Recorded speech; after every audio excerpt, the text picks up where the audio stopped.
All Yeah. right. How much time did it take you to write like? Oh, tag on it. I believe in you, Lonzo. Yeah. You know that guy was quarterback for the Panthers, Cam Newton. Yeah. Gotcha. No, they have a website now that you can just type it in and then push a button and it does it for you. Oh, okay. Yeah. I assume that's what Cam used. It's still a ridiculous amount of time spent generating weird looking tweets. You know what I mean?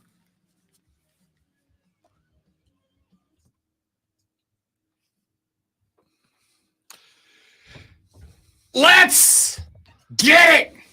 Welcome in, ladies, gentlemen, boys, girls, children of all ages. The Rob Brown Show's on your radio. This is the Fan Upstate. Howdy, y'all. How's everybody? How's your life? Happy Wednesday. Another gross, rainy, nasty day outside. But don't worry. I'm going to make you feel better, all right? For those of you that are like me, and when you have weather like this, it's easiest just to take a nap, put on the PJs the minute you get home from work to the house, sit in the recliner, turn on some baseball and do nothing. I have really good news for you. We're off tomorrow and Friday. There's no we.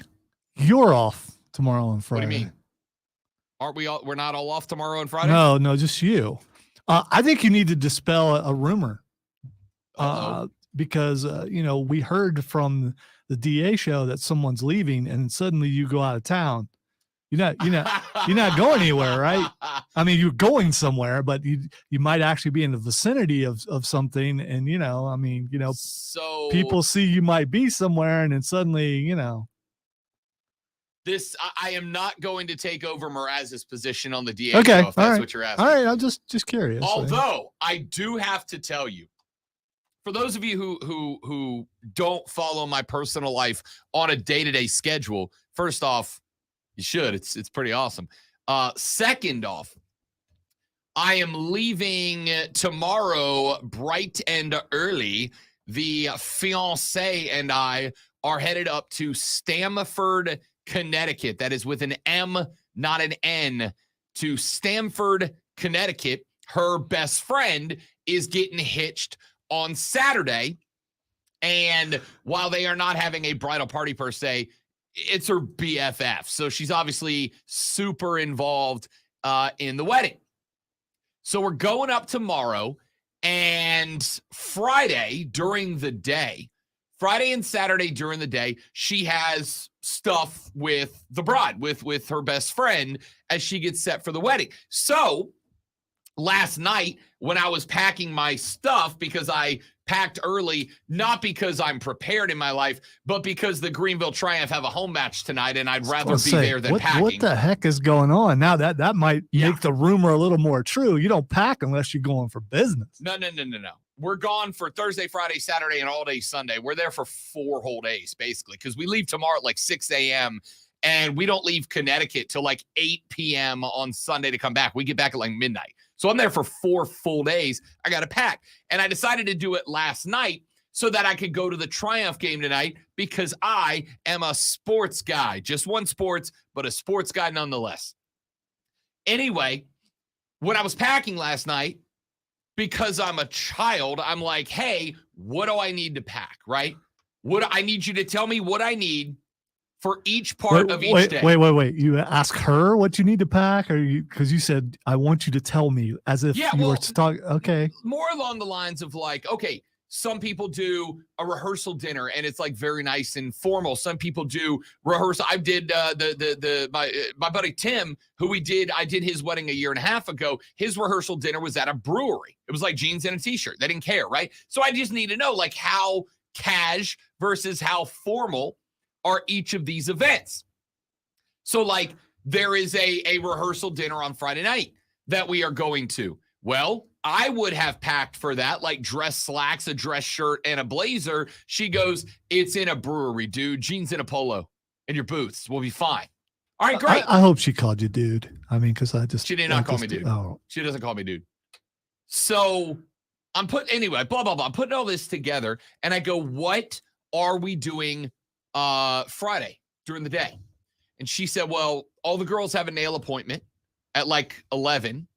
And so basically Friday you're on your own, which is great. I've never been to Stamford, Connecticut. It's a town that's been around since the late 1600s. I'm a history guy. I lost my mind. I'm like, oh, this is great. I started looking. There's history all over Stamford, Connecticut. But then I found out that for like $15, you can pop a train over to New York City, right? And I have like 8 hours to kill. It's like a 40-minute train ride. So I'm like, do I want to go to the city for a few hours? And then it turns out that where I can get off the train is right by CBS Sports Radio HQ, which is where the DA show is. Yeah. And where Mraz is leaving. Yes. Coincidence. No, actually, I mean, yes. But what I was actually thinking was, you're going to pop in on Carlos. What if I bomb my own show? What if I show bomb my own show with Carlos and guest host the Rob Brown show from New York City with Carlos with a K on Friday? By the way, I think that would be awesome, but they'd have to let you in the building. There'd be some, I mean, you could send an email to somebody and my thought was, I'm just going to call Carlos Friday morning at like 9 a.m. and be like, sup dog, I'm in the city. What do you say I come co-host your show with you? What do you say Rob Brown comes and guest host a couple of segments on the Rob Brown show live from New York? Live from New York. I'm kind of curious about what the studio looks like. I mean, honestly, I don't even care if I get on the air on my own show, because I've been on the Rob Brown show once or twice. Right? Yeah, a couple of times. I've been on the show a couple of times. I don't particularly care. I care about being on the show. Let me very quickly de-escalate what I was going to say. This show, not the DA show. Yeah, correct. I've been on the show a time or two. I know Carlos with a K does a good job, because every time I say I'm going to be out, normally I get, is it going to be Carlos? Is Carlos in? Right. So I know you guys are good with Carlos. I know Carlos is going to do a good job. I will, bit of a programming note. We are going to carry tomorrow and Friday the last hour of the DA show. So the DA show will go until 10. Carlos with a K will be on from 10 till noon the next 2 days. But I might dive bomb my own show on Friday. Just pop in. Carlos with a K will let me in. Last time we were there, he was like, dude, come by the building. I'll give you a tour. I'll show you around. If you do take pictures, because I'm really curious. I've always wanted to be the person when I visit somewhere to go to another radio station and look around, but I'm not that guy. So, I mean, I am totally that guy. You are that guy. So totally that guy. Even if I don't go on the air, because again, I've been on this show. It's not going to break anybody's mind if Rob Brown shows up on the Rob Brown show. But I absolutely do want to show up, want to tour the studio, and more importantly, want to see if I can talk my way onto any of the other shows that are live anywhere else that day. So almost like an audition. I didn't say that. You said okay, that. I'm just a little concerned. That's Alonzo, all. I am very happy on the Rob Brown show here in the upstate of South Carolina. But I want to point out before anyone freaks out, I'm just messing around. Correct. I made up the rumors, all that kind of stuff. I knew where he was going to be. It just hit me. All this stuff happening on the same day. It's coincidence, of course. There's no way that Rob would accept more money to go to a bigger broadcast that's syndicated. All right, he would never ever do that. No. Let's pump the brakes just a bit. Yeah, but you couldn't. I don't think you could be Mraz. I don't think you could be that. You're too smart. Was he the one that did the thing? Yes. Oh, yes. He's the one that did the thing. You would make it to the restaurant. Yeah. Yeah. The only time I've ever seen you not go is when you had no shoes on. Yeah. So. Yeah. And you didn't have an accident. Yeah. Oh, Mraz, that's the legacy, right? Yes, it is. For those of you who don't know what we're talking about. And I asked Carlos last time, I was like, dude, was that legit? This was on the air. He's like, yes, it absolutely was. I was like, okay. So for those of you who don't know what we're talking about, Mraz is the longtime producer of the DA show with Damon Amendola, which is the show that precedes this one. It's on 6 to 9 every morning. They do go 6 to 10, but they preempt the last hour of the DA show for your boys. And Mraz has been the longtime producer of the DA show. And about, I don't know what, 6, 7, 8 months ago, a while back, but not forever ago, Mraz and the boys got into a fit of laughter, as they often do. And Jason Mraz accidentally, shall we say, It's not Jason Mraz. no, it's not Jason Yeah, Mraz. that's That's the singer, right? Yeah. If that would have happened, that would have been even more national news. Yeah. It's Sean, right? Yeah, it's Sean. Yeah. Yeah. Yeah, Sean Mraz, who is the producer of that show. And by the way, I don't think Mraz is actually his last name. it's not. It's actually Marash, Yeah. but they call him Mraz. It's a radio thing. Yeah, 100%. For the record, I like Mraz. He makes me laugh because he does his show. His on-air persona is very much like mine in that we can talk about this, but if this other thing makes me laugh, I'm going to talk about that too. All right. He makes me feel better about myself because occasionally I say dumb things and I get that look like that was stupid. Or in some cases, some hosts have said that's the dumbest thing I've ever heard, which really hurt.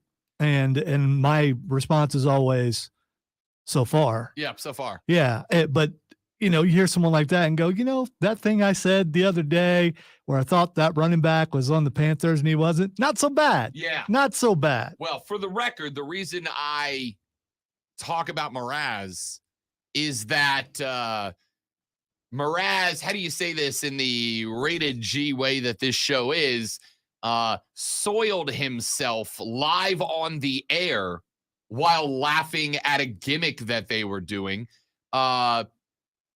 Let's just say he was wearing his number 2 favorite pants that day. You know what? The lesson learned here is if you want to move up in jobs, all you got to do is number 2. Yeah. Yeah, put a whole new spin on the word dump button, didn't it, Lonzo? Yes, I will tell you that I am not willing to do that. Nope. Not even a little.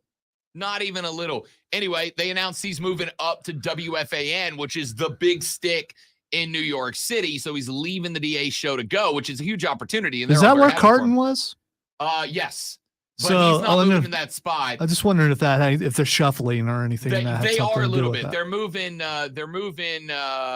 Tierney to middays, moving Tiki to the afternoons. And then I'm not sure what else they're doing, but Mraz is obviously moving up into some slot. We'll see. Good for him. Good for him. Anyway, so no, I am not going to audition for the spot of Sean Mraz. I'm just going to New York City. By the way, all right, when it comes to food, Lonzo, very rarely do I give second chances, right? If I go to a restaurant and I'm not impressed, and for the record, it takes a lot to impress me. It also takes a lot to make me go, this is bad, right? You got to be bad to make me go, I'll never give this a second shot. But if I come to your place and the food is bad or the experience is bad or the service is bad, I'm out. I'm never coming back, right? Because there's an infinite number of restaurants, cafes, and other eateries in the world. I'm not going to go to a place that had a chance to get me and the food was trash or the experience was trash. There's too many other places to eat. If I like your stuff, I will definitely be back. When I was up in New York, not this last trip, but the trip before that when we went to New York, which was like 2 years ago, the lady friend when I went up to Boston, Stamford for one day. And no, we went to New Haven, Connecticut for a day, and then the city. And when I was on the way up, everybody told me, Connecticut, pizza, get the pizza, the pizza, the pizza, the pizza, the pizza, the pizza. The pizza's dope. The pizza's the best. The pizza's the jam. And I've told you guys the story before that I did that, right? We stayed with the same girl that is getting hitched this weekend. And I was like, I heard y'all's pizza's dope. Where's the best pizza spot? She gave me the best pizza spot. We went to the best pizza spot, and the pizza was surprisingly mediocre. All right? It was like burnt on the bottom because they like to pick up their pizza and have it stay straight when you're holding it by the crust, right? It was overcooked. It wasn't good. And they're like, so this is the Connecticut way. You want your pizza like your bacon, floppy. When I pick pizza up by the crust, you want to fold it. Do you fold it? If it's big enough, yeah. Okay. All If right. it's like a big slice of pizza and I can fold it in half, yeah, you're still eating the same amount of pizza and it doesn't change the taste. It just changes the structure. It's fine, right? I never took you for a folder. I just There's no difference between eating a pizza folded and a unfolded. folder. Zero difference. You're like one step away from a fork. No, you're not. If it's that kind of You're pizza, at the minimum 2 steps away because if you're going to use the fork, you got to have a knife, and then it requires both hands. wait. So you'd be a fork and knife guy. How else do you use the fork on a piece of pizza? Strength. Oh my God. Strength. Put your sturdy into it, man. Strength. Anyway, the pizza was mediocre. It struck me as one of those things that everybody says just because everybody says it, right? Kim Kardashian's famous. Why? Well, because everybody says she is. The pizza's good in Connecticut. Why? Well, just because it is. So, Bucky's is awesome just because everyone says Bucky's it is. awesome because I've been there No. multiple times and it's great. No, it's not. Anyway, I heard the pizza was great. The last time I had it in the best pizza place in Connecticut, it was surprisingly mediocre. Joey B popped in and said the pizza is burnt and overrated. That was my experience.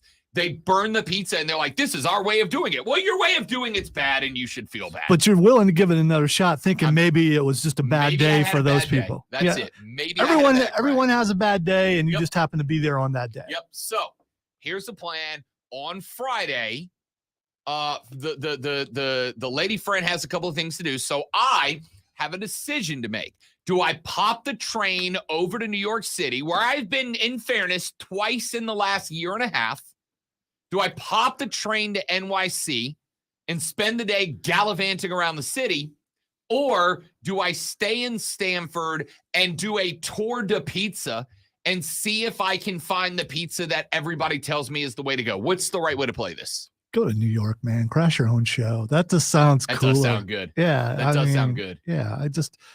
I'll tell you what, if I can get to Kay, and if Kay tells me I can let you into the building, no worries. You can come up and take a tour. I will go to the city. If Kay's like, I can't get you in, last time he was on filling in, he really had a struggle. So, I mean, go bring me on for content. No, missed the train, and then the bike, yeah, and then that whole thing. Had him on the air on the bike, which was great. It wasn't, but it was. All right, so we'll see. We'll see how it goes. I'll let y'all know.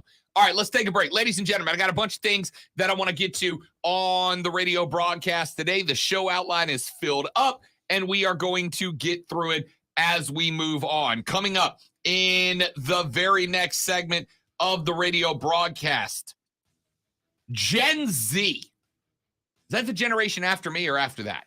It's after millennials, I think. I'm an elder millennial. I'm on like the old end of millennial. I'm pretty sure that millennial is after Gen X, and then Gen Z is after millennial. Is there no Gen Y?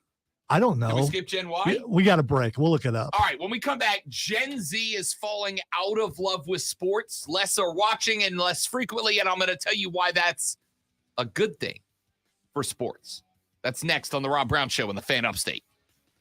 QC. All right, guys, got a live read. Stay right there. We'll be right back. Don't go anywhere.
Sunday.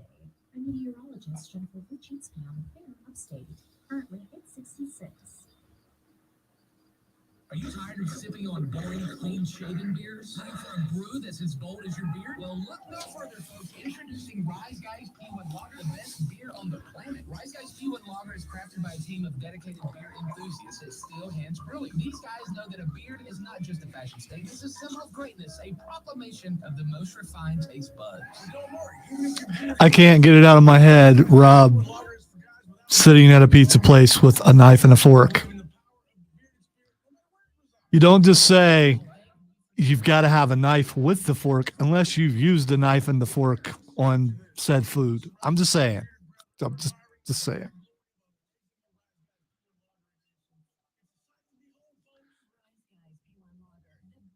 I guess we shouldn't judge people about how they eat their food.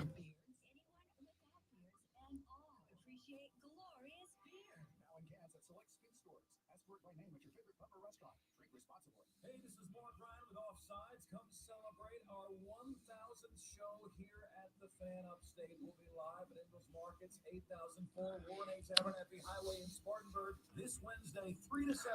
I agree with everything except the man card, Chris, because I think each individual man defines what a man is to them, and no one else can say you're not one of those.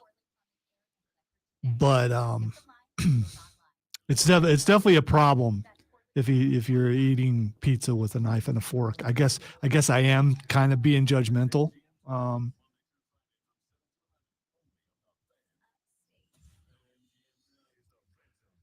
Yeah, but I guess 1%ers would eat pizza with a knife and a fork. I guess that is how that would work. Which would be how he knows that you have to have a knife with a fork. But I'm just guessing if the pizza's so floppy that you can eat it with a fork that you don't need a knife. And it'd probably make that squeaking noise that the knife makes against a plate. Nobody wants to hear that.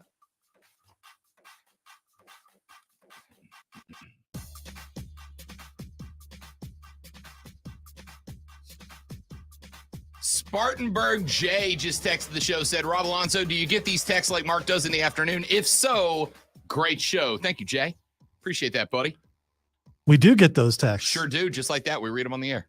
Okay. I looked up the generation names. Yes, please give them to me because I need to know. All right. So the greatest generation was born from 1901 to 1924. The silent generation, which I'd never heard of that before, born 25 to 45. Okay. The baby boomer generation, now known as just boomers. Yep. Okay, boomer. 1946 to 1964. Okay.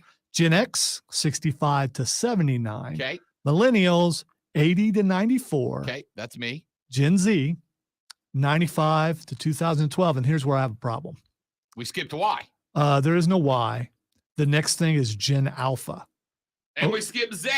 Okay, so what are we doing? No, I have a problem with Gen Alpha, supposedly 2013 to 2025. So you're saying Alpha is the beginning. So this is the new generation, I guess. I mean, why? No, we skipped Y. Yeah. Here's a question. What comes after Gen Alpha? Generation Beta. Here's why.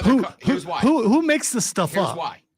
It is because Generation Alpha is the first gen to be born entirely in the 21st century. So they are the alpha generation of this century. All right. It checks out. I don't love it, but it checks out. Okay. Will they make it to Zeta? Members of Generation Alpha are mostly children of millennials, and there, according to Wikipedia, there is a Gen Z. Well, I'm just going with what I found. So, all right, so I mean, we know Wikipedia is always accurate. Speaking of Gen Z, which are apparently considered people that fall, it expands outside of this, but primarily people that fall right now between the ages of 18 and 26. So the next gen, right? I'm sure our entire audience right there, 18 to 26. For the record, there's a chunk of them. Right? There's a chunk of them. When I was doing Burns last year and I got the chance to meet the team and be introduced to the team, keep in mind, they're a little bit younger, right? They were, 15 to 19, 15 to 18, whatever that range is. A few of Yeah, them. if you're 19, there's probably was a problem. Yeah, you know, birth certificates and all that. So 15 to 18. A few of them knew who I was, knew the show, listened to the show. Now, I will also say that it was primarily because they went, yeah, my dad listens to you when he brings me to work or brings me to school or he's going to work or whatever. But they knew who I was. Anyway, according to a new study done by Vizert and conducted by OnePoll, they said that legacy media, television, radio, and print, are faring really poorly in terms of their grasp on Generation Z. There were a few results that were interesting but not shocking. For instance, Gen Z, according to the OnePoll survey, 80% of them say that their primary consumption of media is on their phone or laptop. 80% said their primary consumption of media comes off their phone or their computer, not a TV, not a radio. Now, that's not the worst thing in the world because most of what you watch on TV is available on your phone or your laptop, right? In fact, I would tell you that. Now, I'm 36. No, I'm not. I'm 38. What is wrong with That's me? the memory. That's the next Yeah, thing. I'm telling you, That's dude. the next thing. I am 38 years old, so I'm twice as old as the low end of this spectrum. I can tell you that a lot of the sports that I watch on my laptop, I watch on my tablet, or I watch on my phone. Like, for instance, on Saturday, I'll be watching the College World Series on my phone because I won't be around a TV, but I want to check in. Not at the wedding, though, right? Because you would never do that. Never. Don't snitch. Don't snitch, people. Well, you just denied that you were going to do it, so we're good. Yeah, no, I'm not going to do that. No, we're that good. Would be, We're good. That would be selfish and inappropriate. And anybody who does that, tisk, tisk, as they say. Well, if you were to do that, of course, you would be very quiet and not react to anything Yeah, that you for saw sure. because you're not that guy. For sure. I definitely would not be shouting at the TV like I was last night during the Tennessee LSU elimination game, which, by the way, was bananas. His nickname is Low Key Rob. Sure. That's for sure. That's what he's known around the building, Low Key Yeah. Rob. They call me Quiet Rob. So 80% say they consume the primary media on their phone. More than half that chose the phone say it's because it's convenient. And yeah, of course it is, right? You can take that anywhere. Can't carry the 65-inch to the function, but I can pop out the Pixel. Well, in fairness, I mean, you can have, in my case, I have Dish Network, so I can have Dish Anywhere on there. You got Netflix, you got Paramount, you got all that stuff on your phone. Yep. So it's just watching Yeah. a small TV. Most everything you watch on television can be watched on your phone. Here's a number that did kind of surprise me. 38% of respondents said that it is the only way that they consume entertainment is via their phone, tablet, or laptop. The only way they don't watch TV at all. The only way that they can, now, again, everything on TV is on a tablet, on a laptop, on a cell phone, but 38%, well over a third, said the only way they access entertainment is via a screen, not a TV. Now, let's talk about the sports side of this. Okay? Talk about the sports side of this. According to OnePoll, 23% of respondents said that they only watch sports highlights. They don't watch the games. They just watch the highlights. They're checking in to Sports Center to say, I don't need to watch 60 minutes to see the 3 LeBron dunks and 2 James Harden crossovers, right? I don't need to watch I don't need to watch every 2.5-yard run, 3 yards in a cloud of dust when I can just tune in to watch the Joey beat a Jamar Chase bomb for 6. Fandom is also on the decline. Only 58% of Gen Zers say they enjoy live sports. But here is the number that blew my mind. Of the respondents, only 29% of Gen Zers who said they watch football which is also a number of dropping. Overall sports consumption is dropping. 29% say that football is their favorite sport to watch. 71% of Gen Zers said that other sports take precedence to football. Soccer is on the rise amongst younger viewers. Basketball has been holding readily steady amongst younger viewers, but football has had a marked decline. Over 40% of Gen Xers said football, American football, is their favorite sport. Less than a third said that it's their favorite sport amongst Gen Zers. Overall consumption is down. Live consumption is significantly down. And American football is now, it is still got the highest quantity of Gen Zers who say it is their favorite sport, but it's got the fastest decline of Gen Zers who say that is their favorite sport. So I actually think this is good for sports, right? And it goes hand in hand with discussions that we've been having on this show for a while now.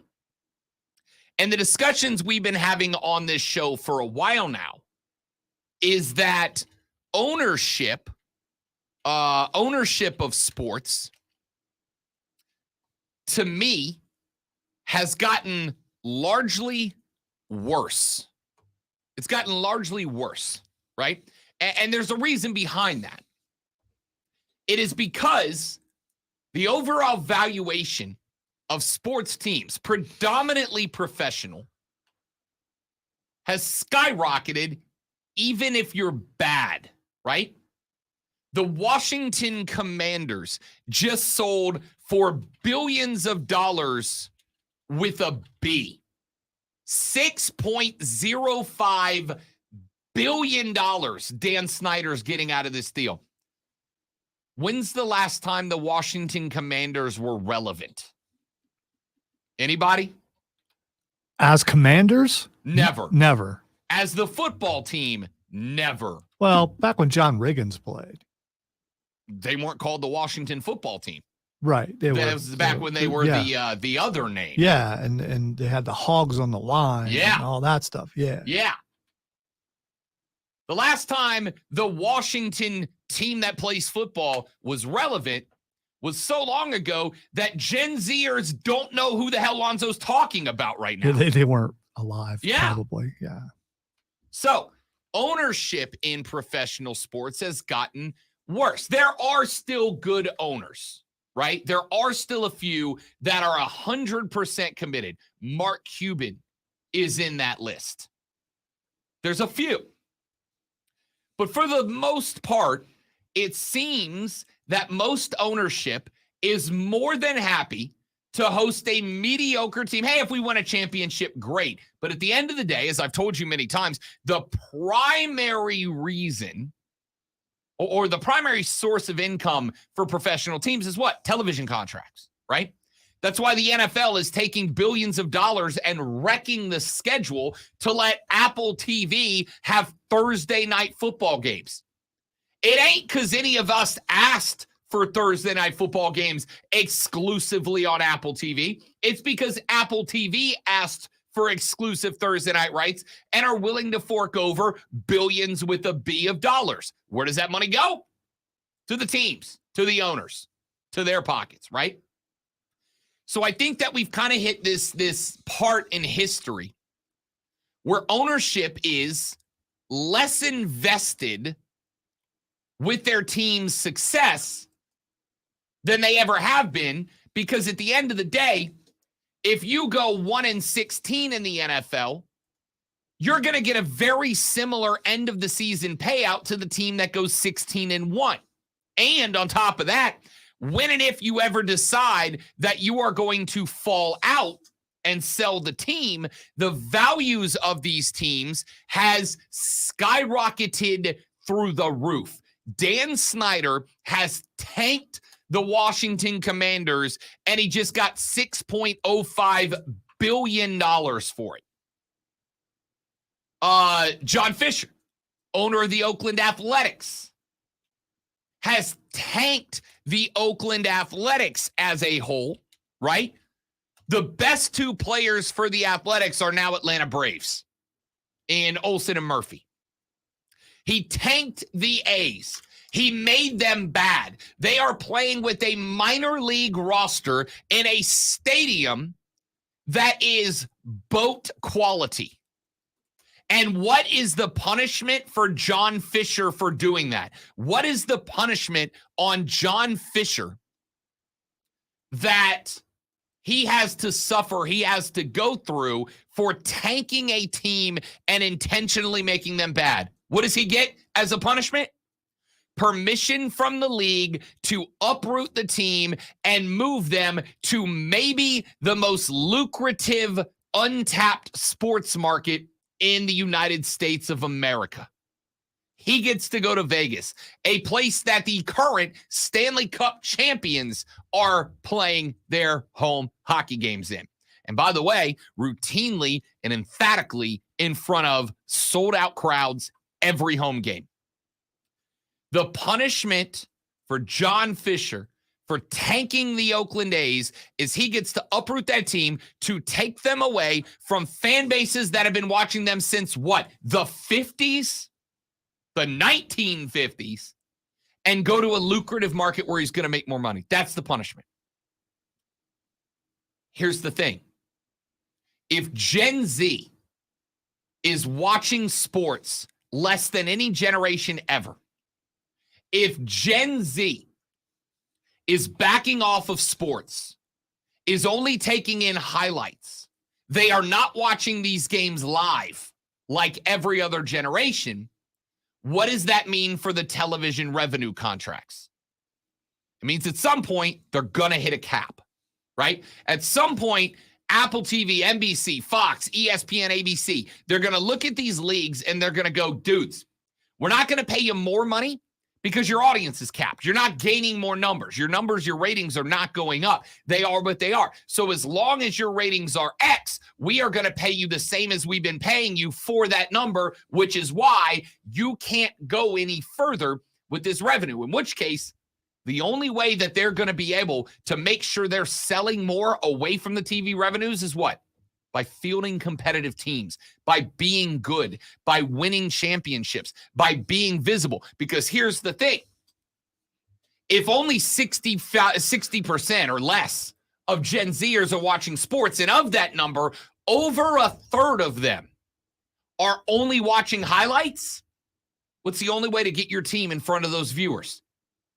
To be a team that has highlights. You've got to score touchdowns. You've got to win championships. You've got to be justified in ESPN running your highlights, right? The Charlotte Hornets. How many ESPN highlights did we see out of the Hornets this year? 4. And they were all LaMelo Ball. That's it, before he got injured. Since then, Z,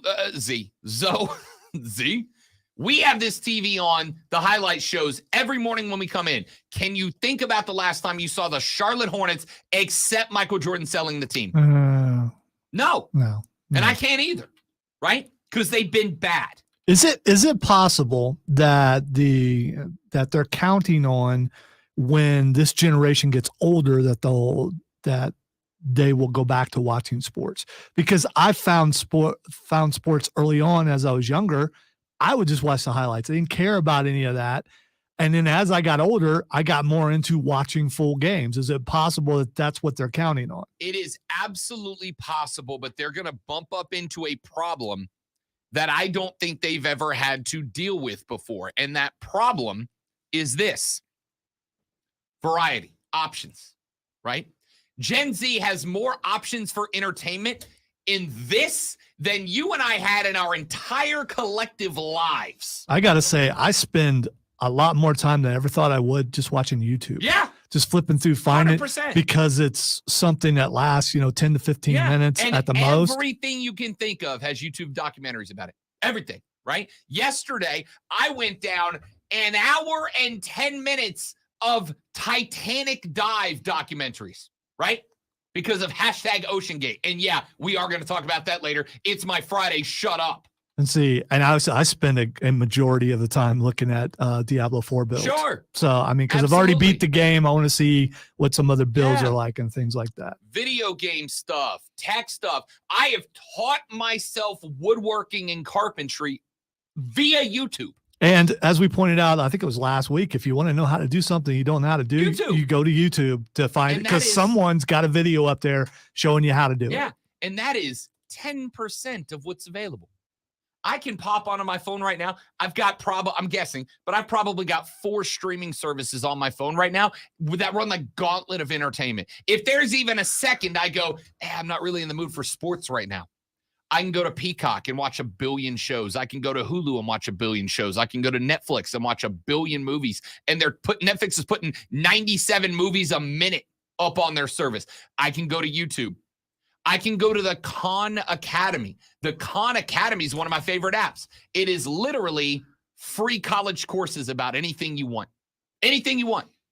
You want to learn anything they can teach you in college, the Khan Academy will give it to you for free. It's So unbelievable. could you go there and actually find out if there is an underwater basket weaving I course? probably could. Okay, because I'll try during the break. you hear about that all the time. I have on my phone access to the entire catalog of human knowledge and entertainment. Now, I'm never going to go away from sports, because when I was just a wee lad knee-high to a grasshopper and I was hanging out at the house with the old man, what did we watch? Sports. I grew up with it. It's what I know. It's what I'm comfortable with. But I know plenty of dads nowadays that would love for their kids to sit down and watch sports, but they're not going to, because video gaming is as good as it's ever been, and it's getting better by the day. YouTube has videos on everything. There are kids out there, and I'm not saying this in the get off my lawn sense, because, hey, I watch 6 to 9 hours of professional wrestling a week in fast forward, but I watch it, right? I'm in no position to judge what other people are entertained by, but there are kids who watch Yeah, you were hours. just watching it like an hour. Like an ago. hour ago. Yeah, yeah. There are kids who watch hour upon hour upon hour upon hour upon hour, not playing video games, just watching other people play video games. The variety of entertainment available is unfathomably large. And so if you're not introduced to sports as a kid, if you're not brought up with it, and it's harder and harder to do that because of the variety and availability of an infinite number of entertainment sources, if you're not brought up into sports early, you're getting away from sports, right?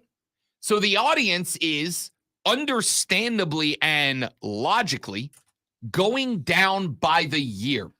There's going to come a point, Zoe, 20 years from now, you and me are going to be sitting here doing this show. In 20 years from now, we're going to get the study about Generation Alpha.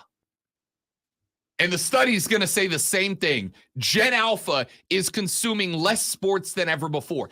That, to me, and maybe I'm being optimistic, maybe I'm trying to put a big silver lining on this thunderstorm, but that to me is good. And the reason it's good is because at some point, the overall revenue being upped every year because TV contracts are increasing. Why are college football conferences expanding right now? Entertainment says conferences are good. Regional conferences are good. Localized competition is good. So why are the SEC and the Big Ten going national? Why is the Big 12 going national? Why is the ACC and Pac-12 fighting for their lives? The answer is television contracts. The bigger you are, the more money you bring in. That's it. So if you get to a point where viewership is going down, where television contracts are coming down in response to viewership going down, the only way to make more money is to have more eyeballs on you actively at any given moment. And what's the best way to get people to watch your team? Win championships. More eyes were on the Denver Nuggets this year than ever before, and will be on them to start next season. Why? Because they got the crown. This, fingers crossed, is going to force owners to, what's that word? Friggin' try. Back after this on the Rob Brown Show in the Fan Upstate. Uh-oh. IGN just put up a thing. Saloon Simulator. Like Old West style? 'Cause I'm Yeah. in. Yeah. Including, looks like you got to break up fights.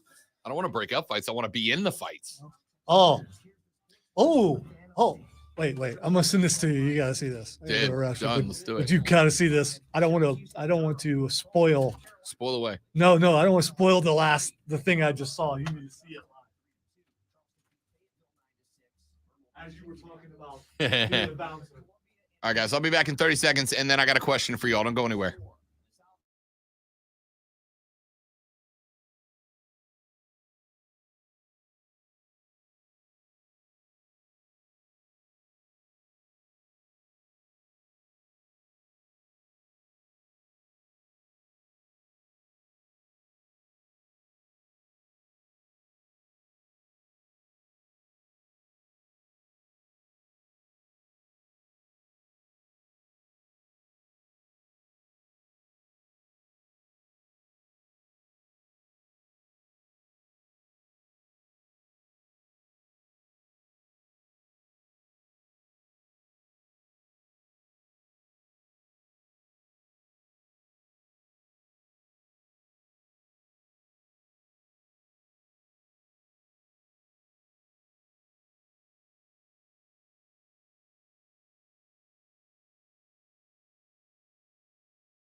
Saying Incredible. you wanted to be a part of the, when we were talking about bouncing right when that happened. It's like, okay, did that Zoe was dude die? telling me about the ballrooms of the saloon simulator, and in one of the clips, the guy has to pick up a dead cowboy and he carries him outside the bar. And I thought he was going to throw him in the street. Nope, carries him to the Undertaker and drops him in a coffin. Incredible. And the Undertaker standing there.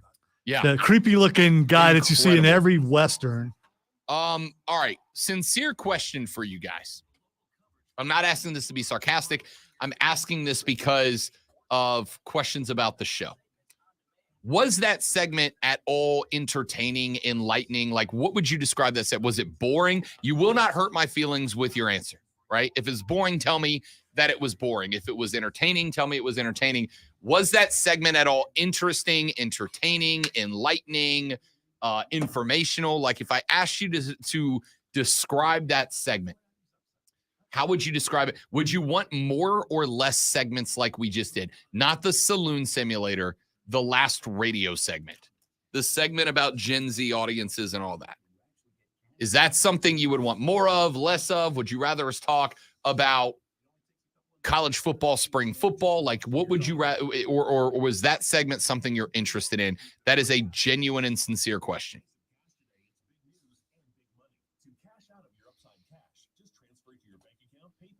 I'm curious. By the way, I did that just so I could see my hair on the big screen. It looks great.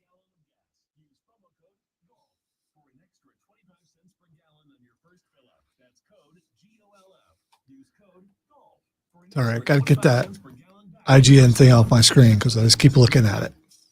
You could throw your flip flop at a bug. But the chances of actually hitting it over there are statistically Ah, look, there's CM Punk and El Idolo. I can both say holding this their because I fists feel up. like we're not going to get in trouble. Somebody just tweeted a picture of the OG cast of the DA show when it first started. And the only two from the original cast were Mraz and DA, and now Mraz is gone. So the guy said, looks like DA is the sole survivor from how it all started. Congrats, Mraz. And Damon Amendola just tweeted, how many Odyssey coins is this worth? Yeah, we're the only ones who get that. Well, some other people in the building will get it. DA. Incredible. Steven said, back in my day, Rob, we only talk sports. Okay, boomer. You ever done anything with your Odyssey points? No, Apparently, if you get enough, you can like. trade him in for stuff. I saw Yeah, that. I have 30, which I think gets me one sock. All right. Gets me one Odyssey sock. Yeah, but it'll be orange. It So would be. yeah.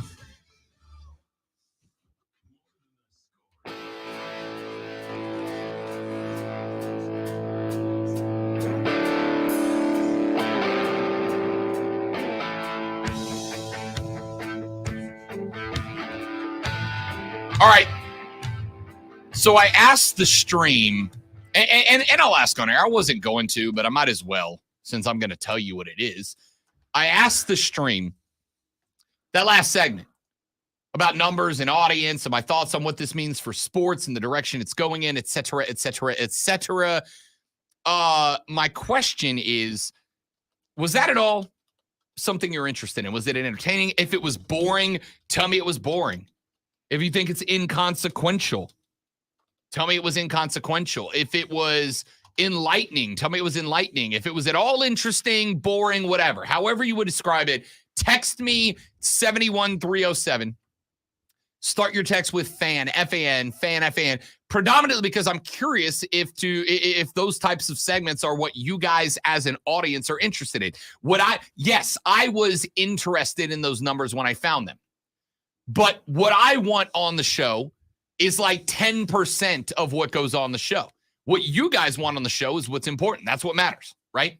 So, was that segment at all enlightening, entertaining, informational, interesting, boring, unimportant, convoluted, distracting? What was that segment to you? Would you want more of them in that regard? And then my guy Steven hit us on the stream and said, back in my day, Rob, we only talked about sports. So, there's that. A couple of comments that have come in so far. Joey B said, Gen Z is the first generation to be all born in the internet age and grow up in the social media age, which is true. Somebody pointed out the other day that millennials were kind of in an interesting position because we were the last generation that was born without the internet, but also the first generation that kind of grew up with it, right? Like the internet started catching on when I was in my teens, my early teens. So I grew up with no internet. I grew up in the age of be home by the time the streetlights are on. And we don't really care that you stole a bunch of lumber from the construction lot to build a bike ramp in the front yard. But by the time that I was graduating high school and going into college, Facebook was coming online. MySpace was online, right? So I have kind of had a foot in both worlds, which is why I'm not wildly surprised by any of this. We got some other texters in. Skrilla says there probably is a correlation in the belief that sports are rigged. And that's a conversation that happens for every championship, right? Even during the NBA Finals, which I thought were a wonderful NBA Finals. I'm in the minority, but I thought they were a great NBA Finals. I constantly was getting tweets from people going, Rob, don't be shocked when the refs hand Miami a couple of wins to make this series more interesting. They didn't, right? They didn't. But that was the belief. Joey B says 50% of Gen Z think billionaires are bad for the country and sports teams are mostly owned by billionaires. The implication there, obviously, that the younger generation is not going to get involved with anything that is directly connected to billionaires. They're not going to feed that beast. And I absolutely think there is some truth to that. But at the same time, the valuations are going up. So there you go. There's just a few more thoughts. When we come back, I got a bunch more stuff that we need to get into. Another scandal surrounding the Olympics. I know we're having all kinds of fun with that on the show today. UConn coach Gino Auriemma just elevated himself into my list of favorite coaches. He's always kind of been there, but now he's confirmed it. We'll talk about that. College World Series, LSU eliminates Tennessee last night, and a conspiracy theory floated by one of the biggest names in the NBA. Yeah, we're talking about it. Oh, and that Titanic sub thing. All that more coming up on the Rob Brown Show on the Fan Upstate. Rob, turn your mic flag. That way? No. Well, almost. Turn a little bit more. No. There you go. Okay. So then both of them, if you turn around and look at the screen real quick, you'll see. I see Okay. that. Well, I mean, it's Screen right here. a little more noticeable on the big screen. There. Good call. Yeah. That's the marketing brain of the great one, ladies and gentlemen.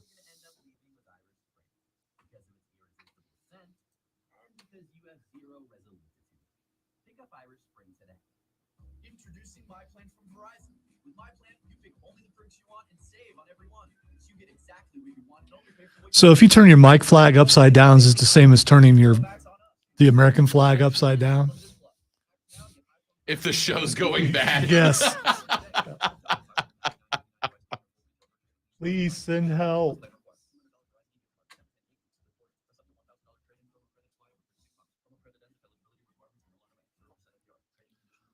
you're hiring, it can feel like you're trying to find a needle in a haystack. You can hope the right person comes along. Just want to warn you that I made a promo out of something that you probably don't want me to make a promo out of. What? So I What? I don't know. It's coming up. Here? Yeah. It's like right at the end of the thing. Although it's probably okay. If you don't like it, I'll pull it. Don't care. Someone who's into polling trends, 538 type stuff. It's interesting. It's super interesting to me as well, man. That's fascinating. And not just from the standpoint of here's what the kids are doing, but from the standpoint of this is going to have a dramatic impact on the way that sports are funded and consumed. See, the which thing is, I don't ultimately think what it's controls just the them. kids. I don't. Because you're talking about you're kind of doing that too. Yeah.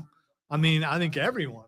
Yeah, that's fair. There's no way for them to measure, like with ratings or something Right. like that, what people are watching. Yeah, and I think that's a really interesting point I didn't think about was at the end of the day, it's always been predominantly that ratings measured success and ratings were what pumped you up or down. But now you have to take in consideration streaming, DVRs, et cetera. And I know DVRs still count in the ratings, but like, I'm not saying that I personally watch illegal streams of sports, but I know people who do. And especially those people who are definitely not me, who when they watch a game on like replay, I'm skipping over the commercials, right? Why am I going to sit and watch the commercials? And if I'm not going to watch the commercials, the value of the product to the networks drops dramatically.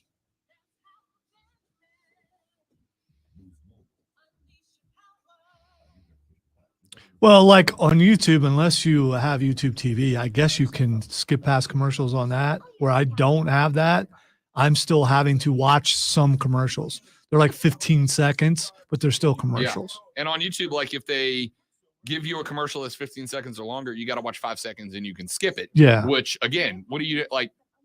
You better have a real strong opener to your commercial if I'm skipping after 5 seconds.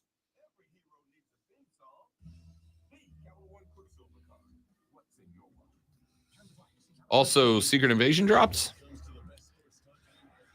which means All right, I am not marking it off. Okay, don't mark it off but stop. because I will be watching that on the plane flight tomorrow.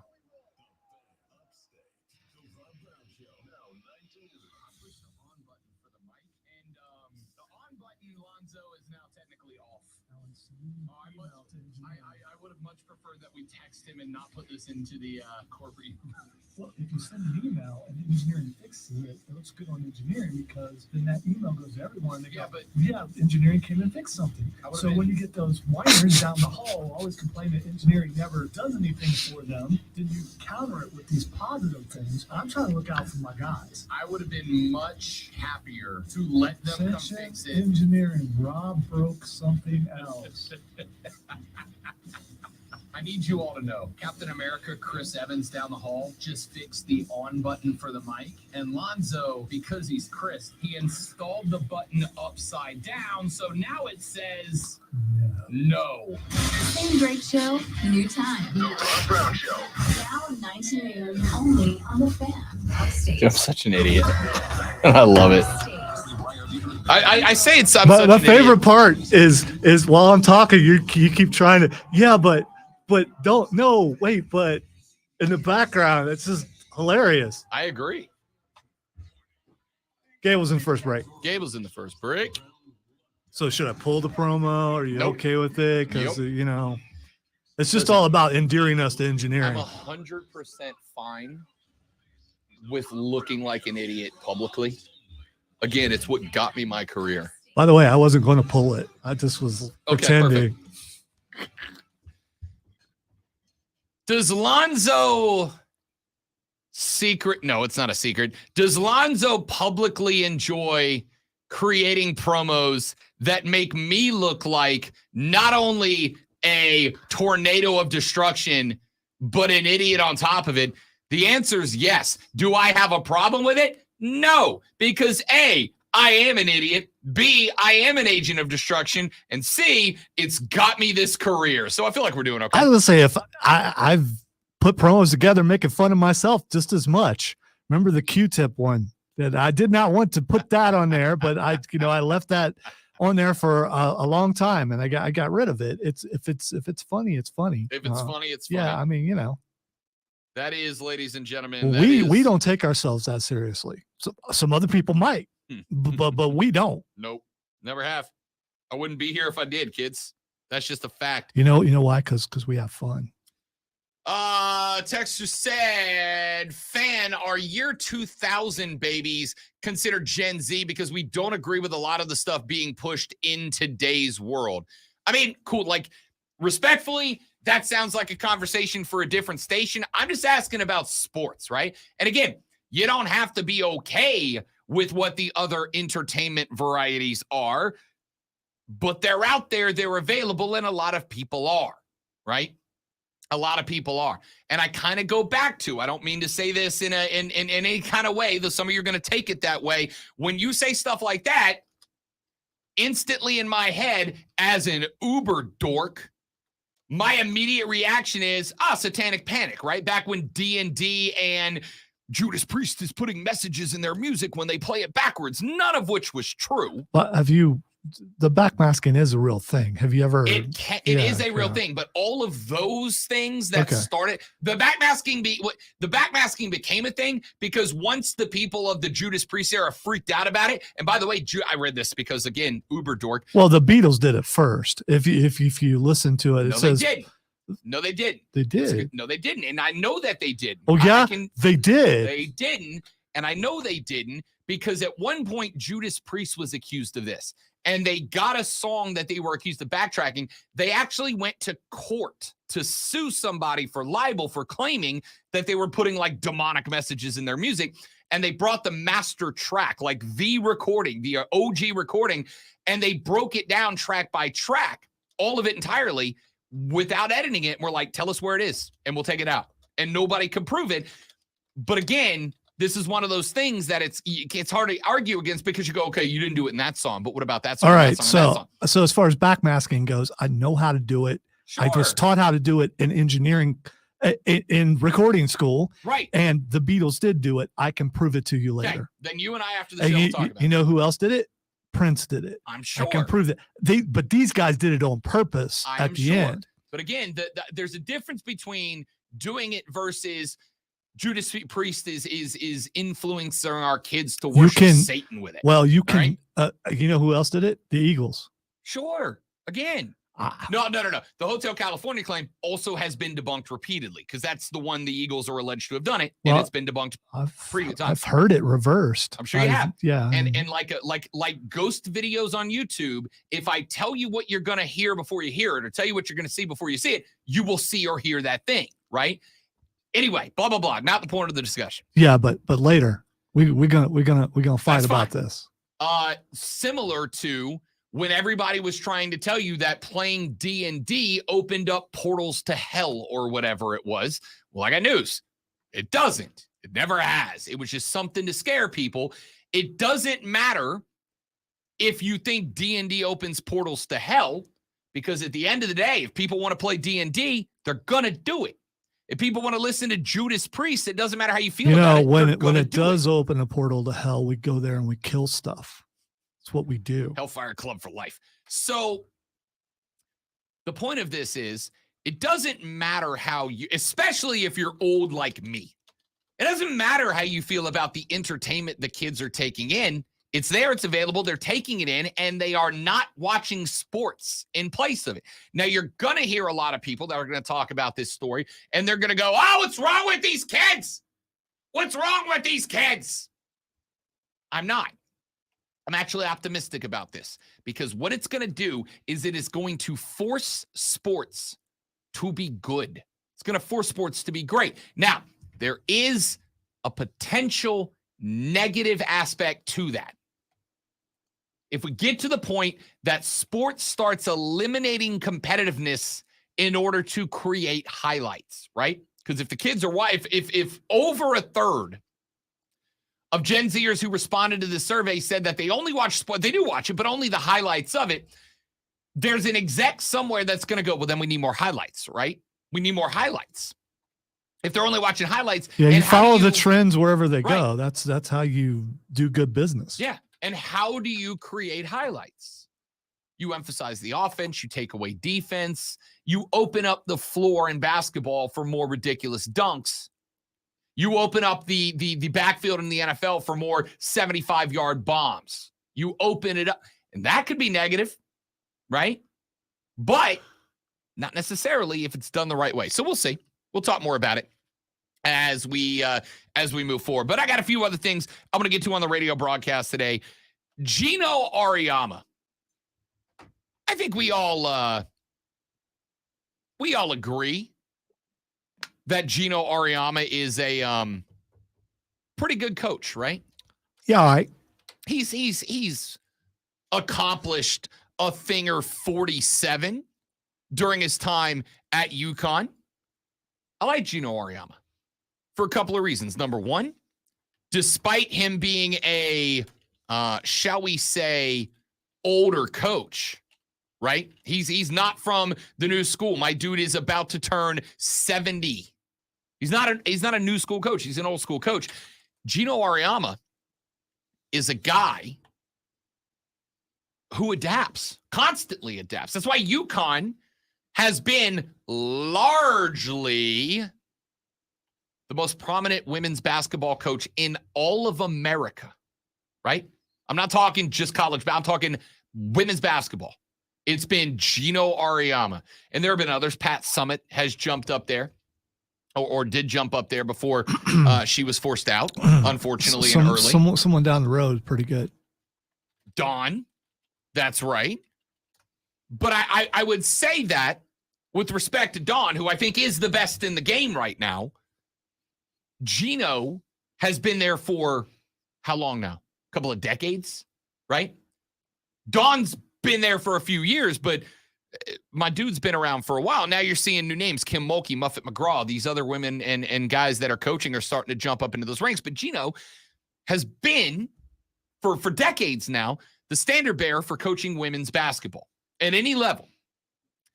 I love Gino Auriemma. And now I love him even more.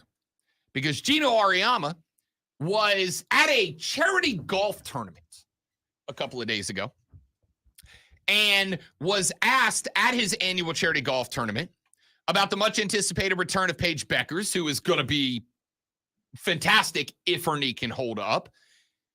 And he was asked about the disappointing end to UConn's 2023 season. Remember, they lost in the Sweet 16 to Ohio State, broke a 14-year streak of consecutive Final Four appearances, and people were disappointed. UConn fans were disappointed. He got asked about the comeback, the bounce back, the reloading tour. And this is what he said. And I want to tell you that I spent legitimately 40 minutes this morning looking to find this quote, and surprisingly, I couldn't find the audio clip of it anywhere. Gino is quoted by Liz Rocher of yahoosports.com as saying this, and I quote, "This isn't a 1970s rock band out for their 60th tour, and they have to give every tour a name. You know, everybody's got a redeem team, and everybody's got a reload team, and everybody's got an unfinished business team, and everybody's got, you know, all this stuff going out there. You know, maybe we're not very social media savvy. How about we just shut the bleep up and win games? How about we just do that? Maybe that's what the tour should be. Shut the bleep up and win games," end quote. I love Gino Auriemma. I mean, like how AEW names every single show. I mean, that's kind of the same thing, isn't it? Shut the bleep up and win games. I am going to spend my entire freaking afternoon trying to find this audio bite. I've got a catalog. And you can't even play it. So, I mean, will bleep it, and we will play it with the bleep. Okay? when next week?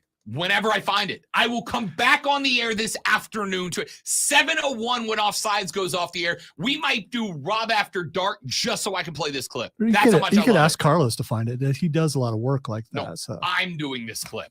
All right. I love Gino Auriemma. I do. Because again, he's an old school coach. He coaches the old school way while not hindering or hampering his players from maximizing their lives, right? We haven't heard an NIL or a transfer portal comment that I'm aware of. I'm not saying he hasn't had one, but at least not to the degree. And again, Gino Auriemma, I would say, has been joined by Dawn Staley as the most two high-profile coaches in women's basketball, certainly. I would argue Gino Auriemma and Dawn Staley are the two most high-profile women's coaches, period, right? At all. I don't think they're, if I was to ask you for the most prolific of women's athletics coaches, who would they be? I think Dawn and Gino were the first two guys. I don't think there's anybody else that is on that Mount Everest yet. So for Gino to go with this old school take, shut the bleep up and win games, is incredible, right? In an age where you've got Miami with the Cavender twins, and you've got ESPN taking Sabrina Ionescu and Aaliyah Boston, and basically while they're in college, using them, fairly or unfairly, your call, as walking billboards, both for their college basketball acumen, but pimping them for the WNBA before they even finish their final year at college, in an age, especially for women's sports, where these women are marketed and put out there on social media, many of them because of their looks, not their talent. In an age where that is kind of the spectrum that women's sports at the college level are going through, right? The Cavender twins were damn fine basketball players, real good basketball players at Miami, right? One of them was a starter. One of them, one of the most important role players in college basketball this year. Miami got further than anybody expected them to, all while the Cavender twins are making hundreds of thousands, if not millions of dollars in NIL. Where are the Cavender twins now? WWE. That is correct. They segued that into a career at WWE, where they will be making their debut on NXT at some point in the next few months, I'm sure. Oh, they mentioned them on the Many times. Yeah, well, they mentioned them like it's going to be soon, like Yeah. a couple weeks ago, I think. So the Cavender twins, if we're having a genuine and honest conversation, have been primarily in the public eye. Why? Because they're great basketball players? No. Because they're two very attractive young ladies who are also identical twins, and a lot of y'all are pervs. I thought they were skilled athletes. They absolutely are. They are phenomenal basketball players, and I would not be shocked if that translates to being pretty good professional wrestlers. We'll see if they can wrestle. Yeah. Yeah. And in a perfect world, they will be judged when they get to NXT based on their ability to talk into a mic and to wrestle, not how they look in their ring gear. But I don't know. The last set of twins in WWE did pretty Did all well. right. Yeah, they're all right. They're extremely rich right the now. so. Bellas are still on reality TV because of their WWE career. But the point here is, at a point in time where the majority, now it's different in South Carolina because we got the Lady Gamecocks basketball team right down the road, but the majority, I'm going to say this, and it makes me feel gross and I don't like it, but I got to say what I got to say. The majority of the most well-known women's athletes in America are not known because of their sports acumen. They're known because of their looks. They're known because they're pretty. Alex Morgan is a hell of a soccer player. One of the best to ever don the USA crest on her shirt. And the majority of the conversations about Alex Morgan are centered around, did you see her in the Sports Illustrated swimsuit edition? Now, don't get me wrong. I'm still a red-blooded American man. Alex Morgan is a very attractive woman. I would be lying to tell you she's not. I have seen the swimsuit photos of Alex Morgan from the SI swimsuit edition. She is a stone-cold knockout. I'm not arguing with that. Yeah, But if she didn't want people looking at her, she wouldn't have taken the money and I did am not that. saying she doesn't. Just like I'm not saying the Cavender twins could absolutely go, we're not posting ourselves in bikinis on South Beach every day to Instagram. But they took that. They knew people were going to click and look, and they have segued it into making millions of dollars. Alex Morgan has brought as much, if not more, attention to the U.S. women's national team because of her looks. And now there are probably a large chunk of fans who watch because they found out about Alex Morgan because she's beautiful, and now they watch Team USA Soccer. That's fine. These women have the right to display themselves, to put themselves out there however they want to. That's not the argument I'm making. The argument that I'm making is at a point in time where schools, go back to Miami last year, go back to Miami's women's basketball Instagram page. Lonzo, if I was to ask you, just take a stab at it. I don't know the answer. I'll check during the break. But if I was to ask you to go scan down last season during their run, Miami's women's basketball Instagram page, what percentage of posts do you want to bet have the Cavender twins out there as their main ad? I'm guessing probably like 95, something like that. I'd have said 60, 70%. There's a reason. Miami was utilizing their social media acumen, their looks, to get attention to their basketball team. Again, if the Cavender twins are fine with that, so am I. Good. They're beautiful women. No problem with that, right? No problem with that. Here's why I love what Gino's doing. Paige Beckers is coming back. That's a talking point. Paige Beckers is a hell of a player if she's good. If her knee can hold up, she's going to be incredible. UConn could, as many schools are, be promoting their athletes as individuals, could be putting them out there on social media, could be drumming up all this attention. Instead, Gino Auriemma got on a mic and said, you know what we need to do? Shut the bleep up and win games. I love that. I love that, right? Now, my question for you is, are y'all good with this? Are y'all good with a coach who gets on a mic and indirectly tells his team, shut the bleep up and win games? Because I am. Now, maybe that's because I played for those coaches in the past. Some of those coaches were really good for me and still discipline in me that I would not have otherwise had when it comes to competition. But I also know there's a lot of folks out there who don't think coaches should be like this, right? Who don't think coaches should be talking like this, have this mentality, et cetera, et cetera, et cetera, right? So, are you good with it? Gino says everybody's got this team and that team. We're not very social media savvy. How about we just shut the bleep up and win games? I'm good with it. I love it. I love it. I also know a lot of people would not want to play for a coach like that. So I'm curious as to y'all's reaction. 844-326-3663, 844-326-3663. That is how you get on the air this morning. You can also shoot us a text at 71307. Start your text with FAN, F-A-N, FAN, F-A-N. We'll read them on the air. You can tweet me at The Rob Brown Show. Tweet Lonzo at Lonzo on Word. Tweet everybody at the station at The Fan Upstate. Let me get Rick in here before we run to a break. Rick, welcome back to the show, big dog. Good to have you, buddy. Man, I love your show. I listen to you, Alonzo. Three quick things. Number one, Abdullah the Butcher died. He was one of the greatest wrestlers that ever lived. I saw him 3 times. He was great. You knew he died, didn't you? Yep, did see that. Number two, the Braves are doing wonderful.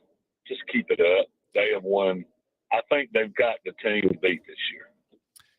It's going to be interesting, mainly, Rick, because the trade deadline's in, 10 days? I think that the Dodgers are going to be big-time buyers. The Mets fans are convinced they're going to be buyers. The Braves, I think, will be looking probably for closers primarily, because that's really the one weak spot right now when they get their rotation back, which has been dinged up. Good to see Spencer Strider back out last night, 9 Ks in a win over the Phillies. So I think the Braves are buyers. I just don't know that they're going to go as hard as the Dodgers. I do think a Braves-Dodgers NLCS is the most likely outcome. I just don't know how good the Dodgers are going to be after the deadline, and that's kind of target number 1 for Atlanta. Okay, number 3. Got a little bit of a connection. I went to the OTAs yesterday at Panther Stadium. I got to see Bryce Young. He looks good. He looks really good. Mark Richardson got me in. I loved it. Stood there, watched him.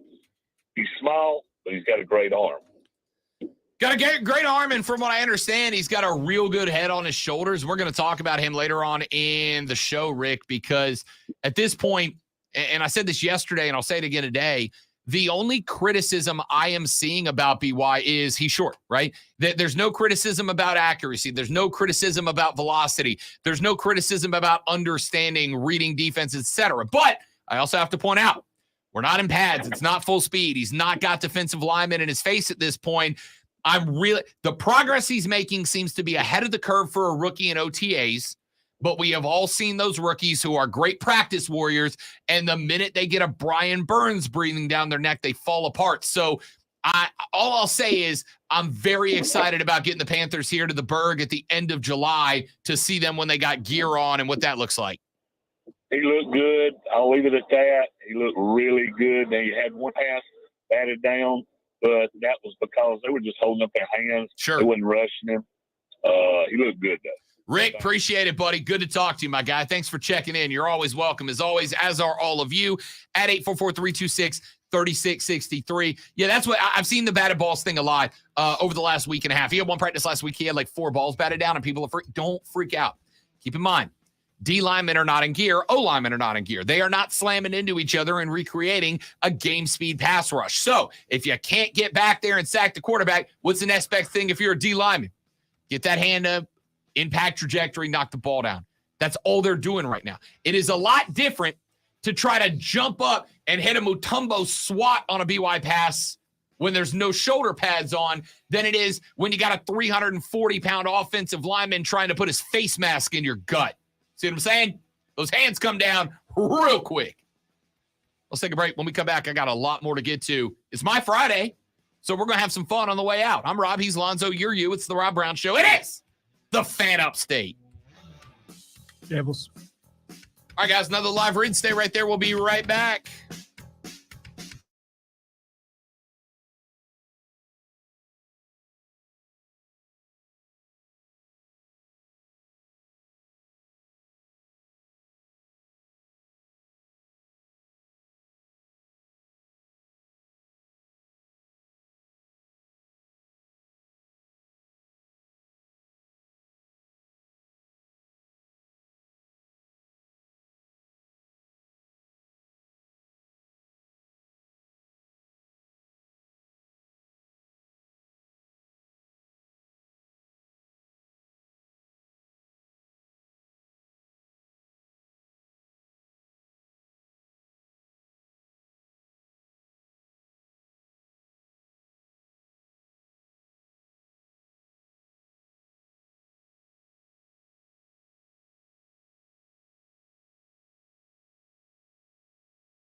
I guess you guys could hear us better if the microphones were on.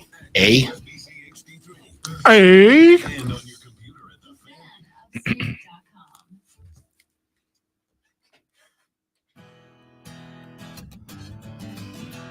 So we were talking about pizza earlier because I'm going to Connecticut, leaving tomorrow, and Connecticut is supposed to be like the pizza place, right?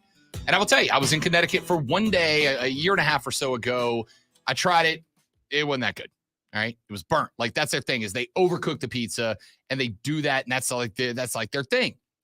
I also told you that I eat a slice of pepperoni pizza that I bought out of a wall in New York City. Like down an alley, there was a window in a wall with a white sign with black block letters that said pizza. And I was like, yep, I'm doing that because I don't care about my health and well-being. So I got a slice to walk away with. It was so good, I backtracked through New York City to get another piece of it. It was that good, right? So Connecticut is like, oh, we do pizza. And I'm like, dude, New York City's right there. I can see it. And it's dramatically better. Chris asked in the stream a second ago, Lonzo, what's your favorite style of pizza? Thick, thin, deep dish, etc. Thin for me, Chicago style cut with sausage and onions. Mine is also thin, and just because less crust, more of the good stuff. The sauce is my thing. Sure. I like a good sauce. I like a sweeter sauce, not necessarily. I'll take a spicy sauce on occasion, but I like a sweeter sauce. Since I had my stay in the hospital, Yep. I'm staying away from certain kinds of meats right now, so I'll try some pepperoni. I've been eating a lot of cheese pizza, and it's weird, but I'm trying to not go back there Yeah, again. for sure. So That sounded awful. I will work my way back into some of the meats a little bit later, but Chicago style. Is that slice? It's the Well, I don't know what Chicago style is like because he said thin for me, Chicago style cut with sauce. So I don't know what that means. I know Chicago style is a deep dish pizza, right? Which is just no. Well, it's lasagna yeah, with a crust. but there's It's also a tomato style of sauce. cut because I think we looked this up before. I don't know.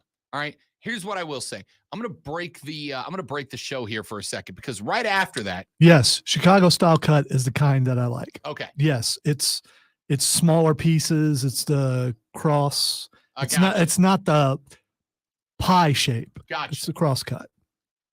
Steven chimed in and said, "Hear me out. When on a diet, a California style cauliflower crust pizza is really good." They are good and less calories. There's Yep. no flour in it, or at least there's not supposed to be. They do have a little bit of an aftertaste, so it depends on how strong the toppings are. If Right. you have really strong toppings, you're still going to get a little bit of the cauliflower aftertaste. I'm gonna go ahead and tell y'all, he's absolutely right. He's absolutely right. Several places locally serve cauliflower crust, and even I believe Domino's Yeah. has a cauliflower crust. He's absolutely right. It's solid. It's a solid choice when you are sturdy and trying to be less sturdy. It's a good pick. Yeah, but if you get that and then you go double meat, you probably kind of defeated the purpose. I mean, to me, if I give you back 500 calories in the crust, but I add 250 calories worth of sausage, I'm coming out aces. well, all right? I'm off in the sausage game. sausage ain't gonna stick with you very long either. So there's that. All right. So let me I feel like I have actively tried to avoid the Titanic submarine thing, right? I feel like mainly because everybody's talking about this thing right now. Well, it's because it's a rescue, and I mean it's something people are fascinated Yeah. by, and you hope that they make it out of there alive. The fact that they heard noises this morning tapping in intervals, which Yep. makes it sound like that they're alive, Yep. and they're trying to let them know, hey, we're down here. Yep. Everybody's talking about it, and why wouldn't you? It's a really fascinating human. It's no different than when the miners were trapped, Yep. or when a baby's down a well. Soccer team. Yeah, it's the same sort of Yeah. thing. You're not wrong. It's Lassie without the dog, right? How many times did Timmy get trapped in the well? Somebody should tell Timmy stay the hell away from the well. Well, Pennywise was down there enticing them.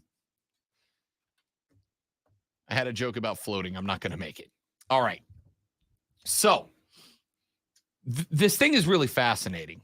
And here's why. Lonzo asked me on Monday when this whole thing was kind of really getting geared, he was like, would you have done it? Would you have gone down? And I said at the time, yes. Yes, I would, right? I have done and will probably do more things that are more dangerous than walking down the street in the name of an adrenaline spike. Well, this requires a lot of money to do Yeah. too. So $250,000 for a 8-hour trip? $250,000 to go down. So I said yes. if you're rich and you're bored, you want to find something to do, give someone who doesn't have money and for a day and see what they do with it. what was that? What's that Eddie Murray movie? Trading Places? No. The one where he's got to spend all the money. He gets No, like- that's Brewster's Millions. Are Yeah. you talking about that wasn't him. That was, oh my God, I can't think of his name. Caught on fire doing crack, I think. Famous comedian. yes, Man, I feel old. Brewster's Millions. Yeah. It's And Richard Pryor. Richard Pryor. I couldn't think of Richard Pryor's Richard name. Pryor. I was getting ready to go to Superman 5, I think that he was in also. I think or John 4. Candy was in that movie too. Oh yeah, he and John Candy were buddies. Yeah. They were on a a lower tier baseball team. Yeah.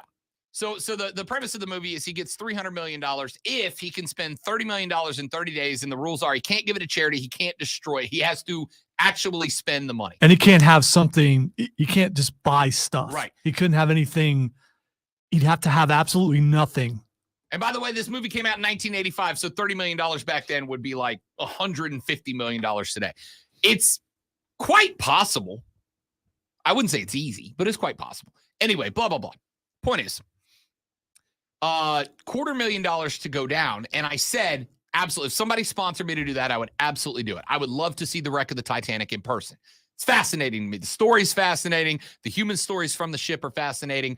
And the humility that was taught from that shipwreck is very fascinating to me. I would go down. And then I started reading about this company, OceanGate, that put this thing together. And I changed my mind after a little research. Not that I wouldn't go down, right? Not that I wouldn't go down and see the Titanic. James Cameron, who made the movie, obviously, the reason that movie was made was for James Cameron to justify multiple dives down. And by the way, James Cameron is one of only like a dozen people that has been to the bottom of the Marianas Trench, which is the deepest part of the ocean that we're currently aware of. He has been down. Not only did he go down there, but he actually spent the money to build the submersible that took him down there and the tech to be able to literally call his wife from the bottom of the Marianas Trench. Fascinated by this stuff, right? The bottom of the ocean is an alien wasteland. I would love to see it. It sounds incredible. So anyway, this company, OceanGate, that built this sub, I saw a picture of the inside of the sub, and I was really fascinated by it because 2 reasons. Number one, it's about the size of a large minivan, but there's nothing in it but a porthole to look out of and a bunch of touch screens. And then I saw the captain, or whatever they call him, of the submersible. And he was holding, Lonzo, what appeared to be a PlayStation controller.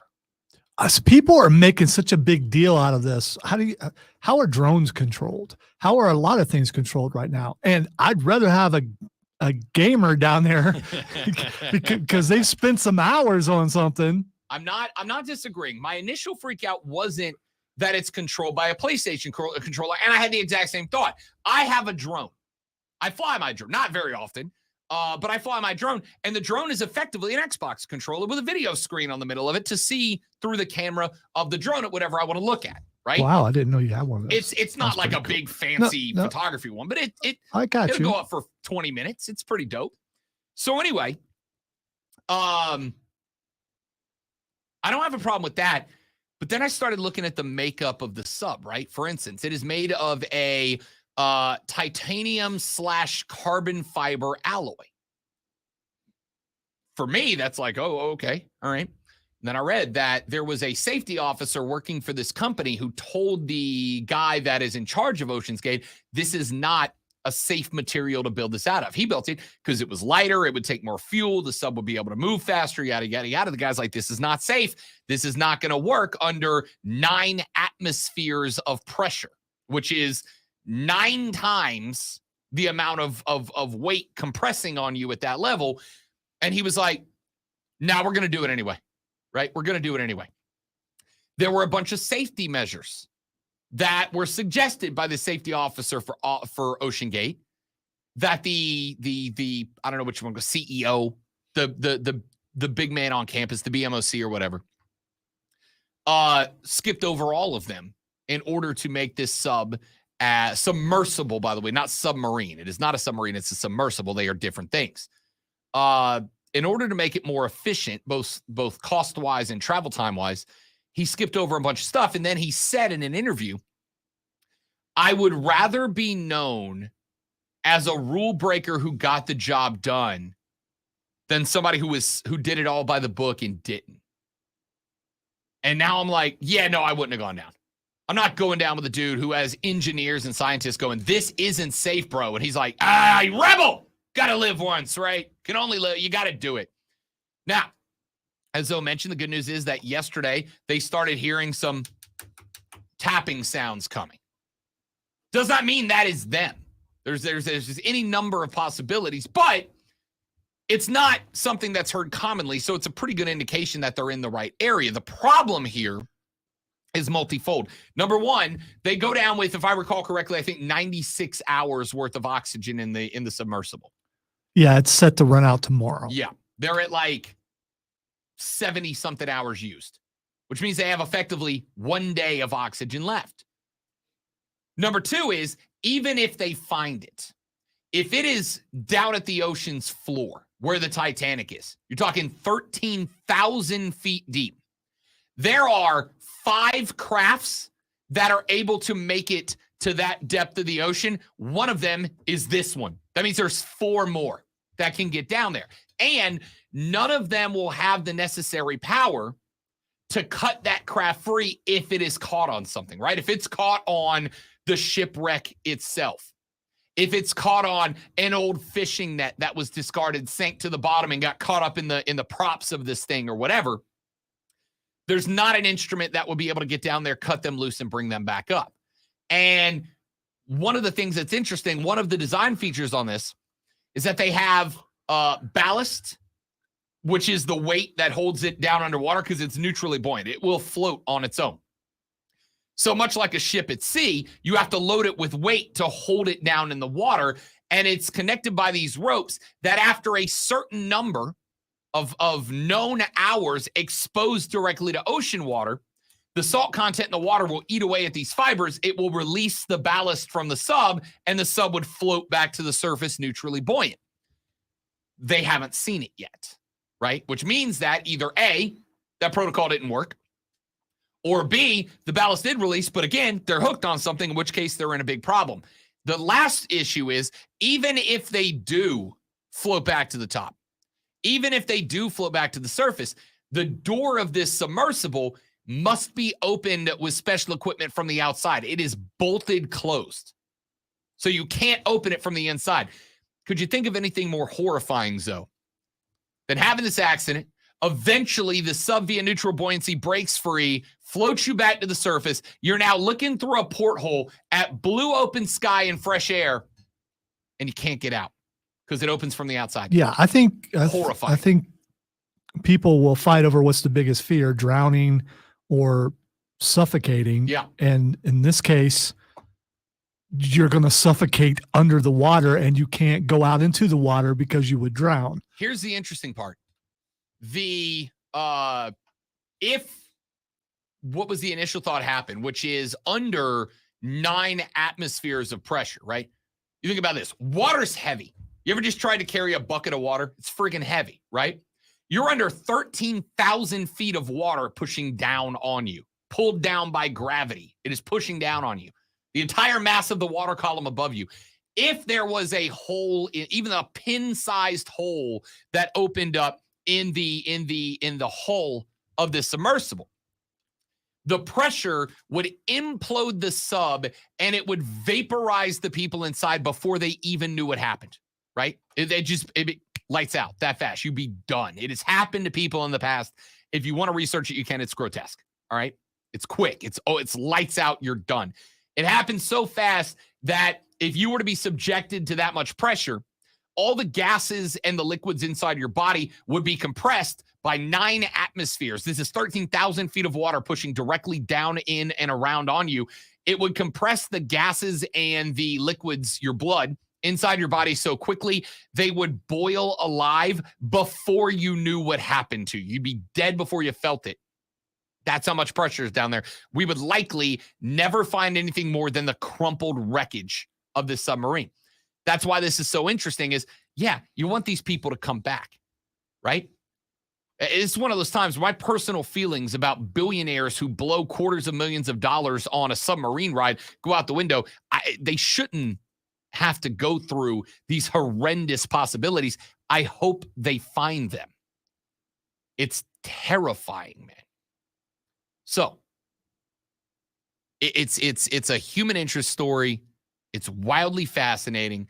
As a, I guess you would call it, adrenaline junkie, thrill seeker, I would have probably done it before I researched into just how much went into, or should I say, did not go into building this thing. But my goodness, is it a fascinating story. We'll keep you up on it. And look, we'll have a resolution by the time I get back on Monday. My name is Rob Brown. He's Alonzo. We finish this hour up next on The Rob Brown Show on the Fan Upstate.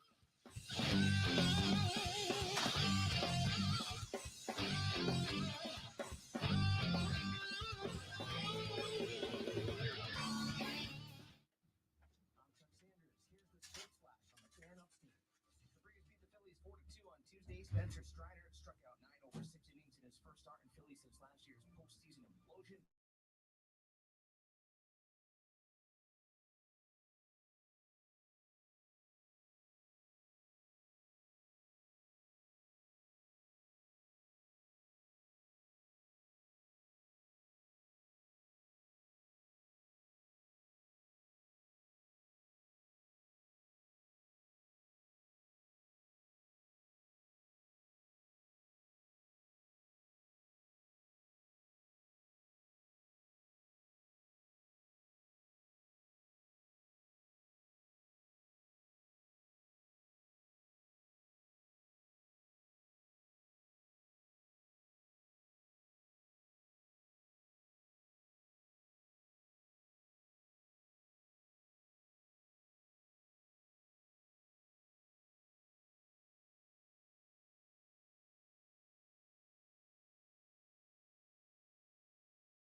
Hello, I'm Howard Mackler, founder of Innovation Refunds. You've heard me talking about the payroll tax refund. What was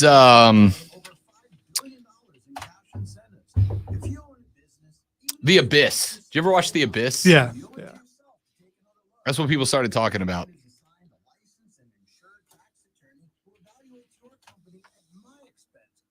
I haven't seen that movie in years. That movie came out in the 80s. Yes, I know. I read somewhere not too long ago.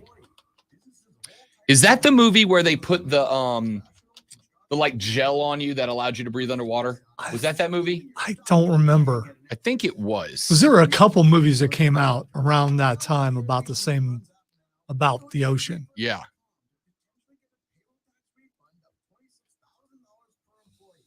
I want to say that was that movie. It might not have been, but I read somewhere.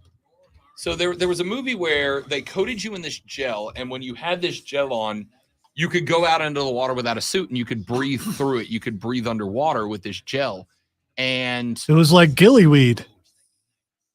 Gillyweed? I don't know what gillyweed is. It's a Harry Potter reference. That's why I don't know what it is. A magic plant that when eaten allows a human to breathe underwater. Yeah, basically. So it was like this gel that coats yourself, you can breathe underwater. And I read somewhere that like, and again, I don't remember where or when because I dismissed it in passing, but I'm intrigued by the possibility that the Navy is working on something very similar to that. Like it would be like a prosthetic. So basically you would just put on a mask and it would create a barrier, and this mask would be capable of pulling oxygen directly out of the water, allowing you to ingest it, breathe it back out, and you wouldn't need a dive suit. It would just be a mask that you put on. Well, since they have around 12 alien vehicles, when they backwards engineer that, maybe it's part of the data in there that they'll be able to, you know.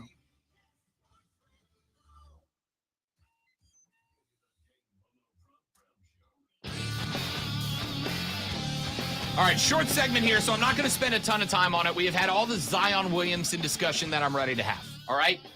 At this point, get me to and through the trade deadline. Let's just end it. Let's be done with it, all right? Again, I don't think he's going anywhere. Bill Simmons said he was going to be traded out of New Orleans by Thursday. JJ Redick said he doesn't think he will. All right.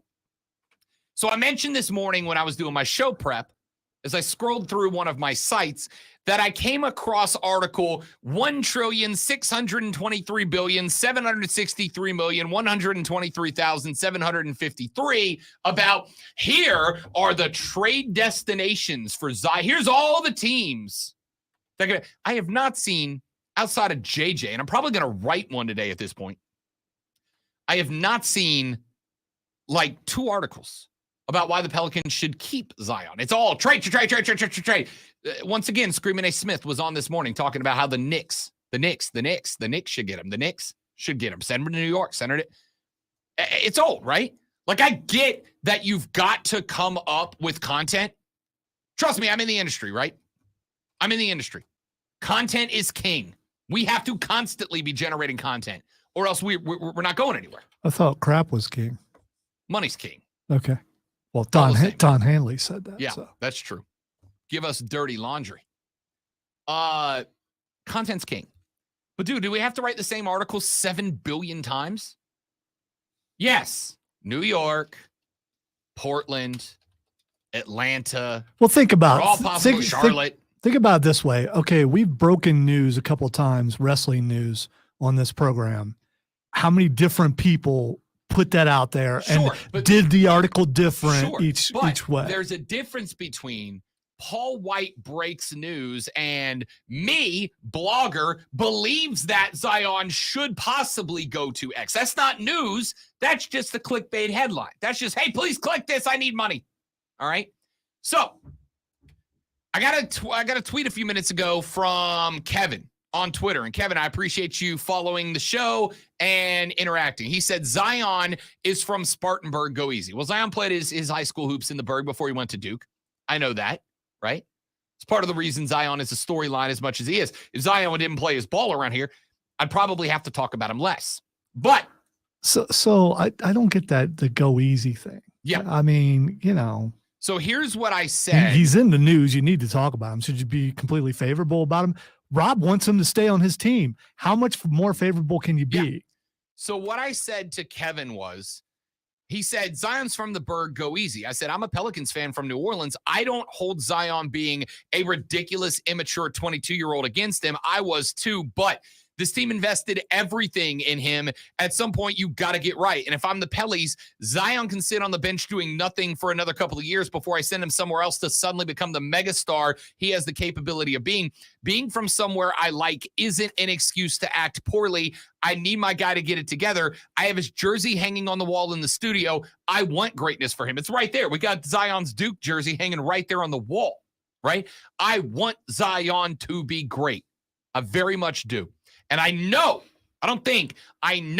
he has the capability of doing it. But as JJ said yesterday, and I've been saying for months now, it is not a lack of ability. It is not that his knees are weak. He's not Greg Oden. The only thing standing between Zion and being an absolute megastar in the NBA is Zion, is his maturity. You say he's not Greg Oden, but he is on that pathway. I don't disagree with you. He absolutely is. The difference was Greg Oden was doing everything right. His body just broke, right? Greg Oden's knees just broke on him. Zion is only that way because, and I have said on this show many times, get off Z's weight, right? He plays big. But it is very evident when you go look at Zion when he was wearing that Duke jersey and the physique he had there versus the physique he's carried onto the court in New Orleans many times, it's an evident difference, and it's not in a good way. If Zion put on 22 pounds and it was all muscle, I'd be like, damn, dude, right? Like, I'm good with that. But it's clearly not. And that is a sign of immaturity. So I told Zoe yesterday, if somebody rolled up into this building and said, Rob, I will give you $1 million to get down to 210 by the end of this year, my man, I'm eating nothing but raw broccoli from now till New Year's Eve. I need you to show maturity. I need you to grow up, and I'm not going to send you somewhere else to learn it in return for Jawan. For what? I don't know. I'm not doing it. I don't care if you're from there. Grow up. We're back after this with the final hour of the Rob Brown Show on the Fan Upstate.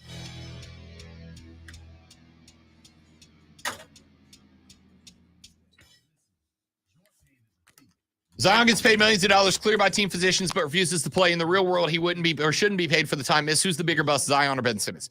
The answer is a slight lean to Zion. Here's the thing. I'm not ready to call Zion Williamson a bust. I'm not. I don't think he's busted yet. I think Zion's immature. Zion's 22 years old, right? He'll be 23 in a week and a half.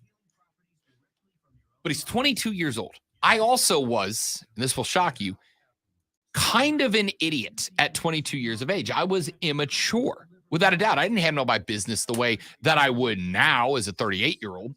I was an idiot at 22 years old. The difference between me and Zion is that the consequences for being an idiot showed up in my life at 23, 24.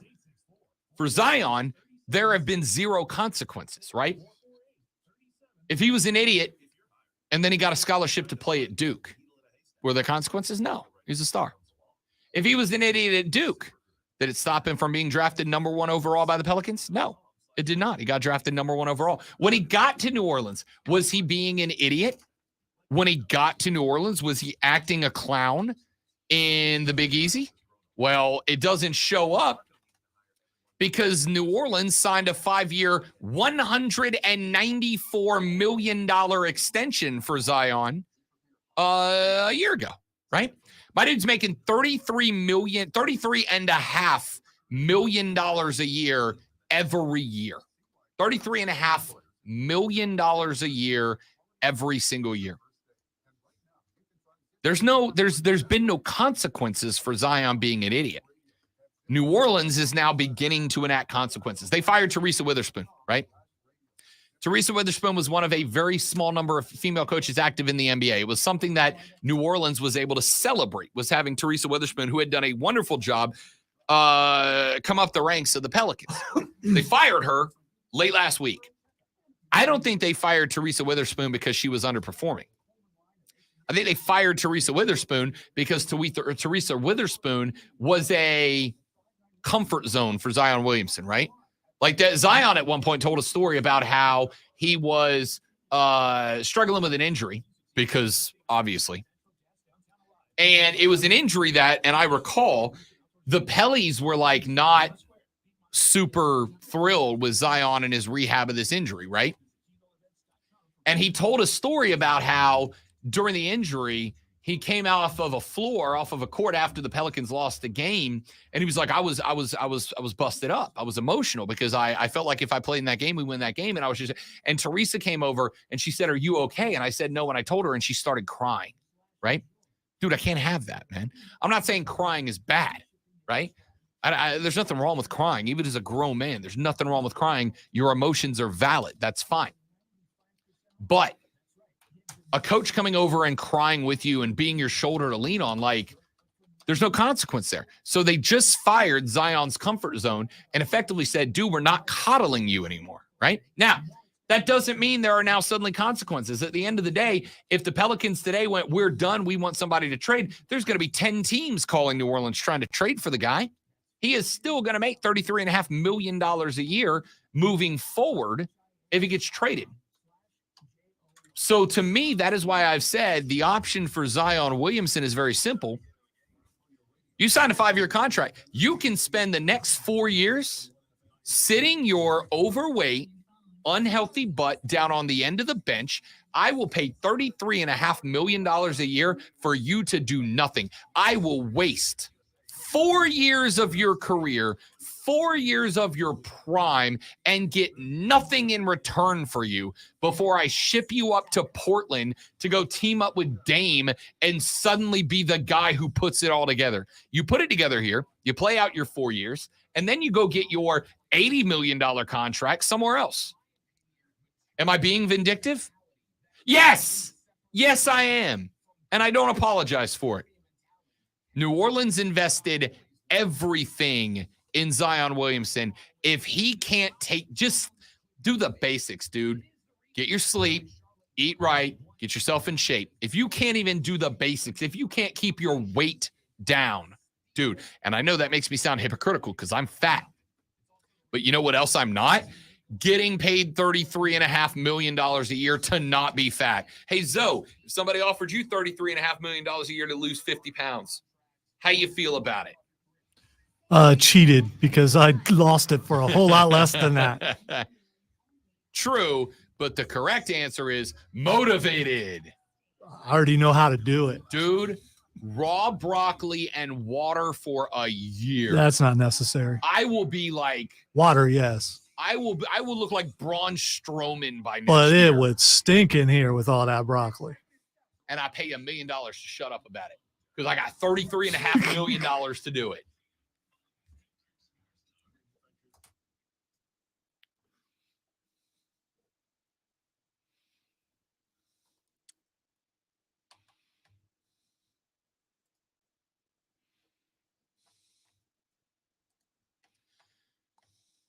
The third, the final, the best, the money hour of the Rob Brown Show goes now, ladies and gentlemen. This is the Fan Upstate. Howdy, y'all. Robin the Great One, Weenus and Pitt coming your way for 53 more minutes or so. I will be out tomorrow and Friday, headed up to Connecticut. The fiance's BFF is getting hitched on Saturday, so we're going up for a little short vacation built in around the wedding. We'll take you the extra hour of DA tomorrow and Friday. DA will be on until 10, and then Carlos with a K will be in to take you from 10 until noon. So we got to finish strong, y'all. We got to get some stuff in here on the radio broadcast today. During the break, we had a nice little discussion on the live stream. If you want to join us there, I highly encourage you. Go to Facebook.com/TheFanUpstate, Twitter.com/TheFanUpstate. You can also get at us on YouTube by searching The Fan Upstate.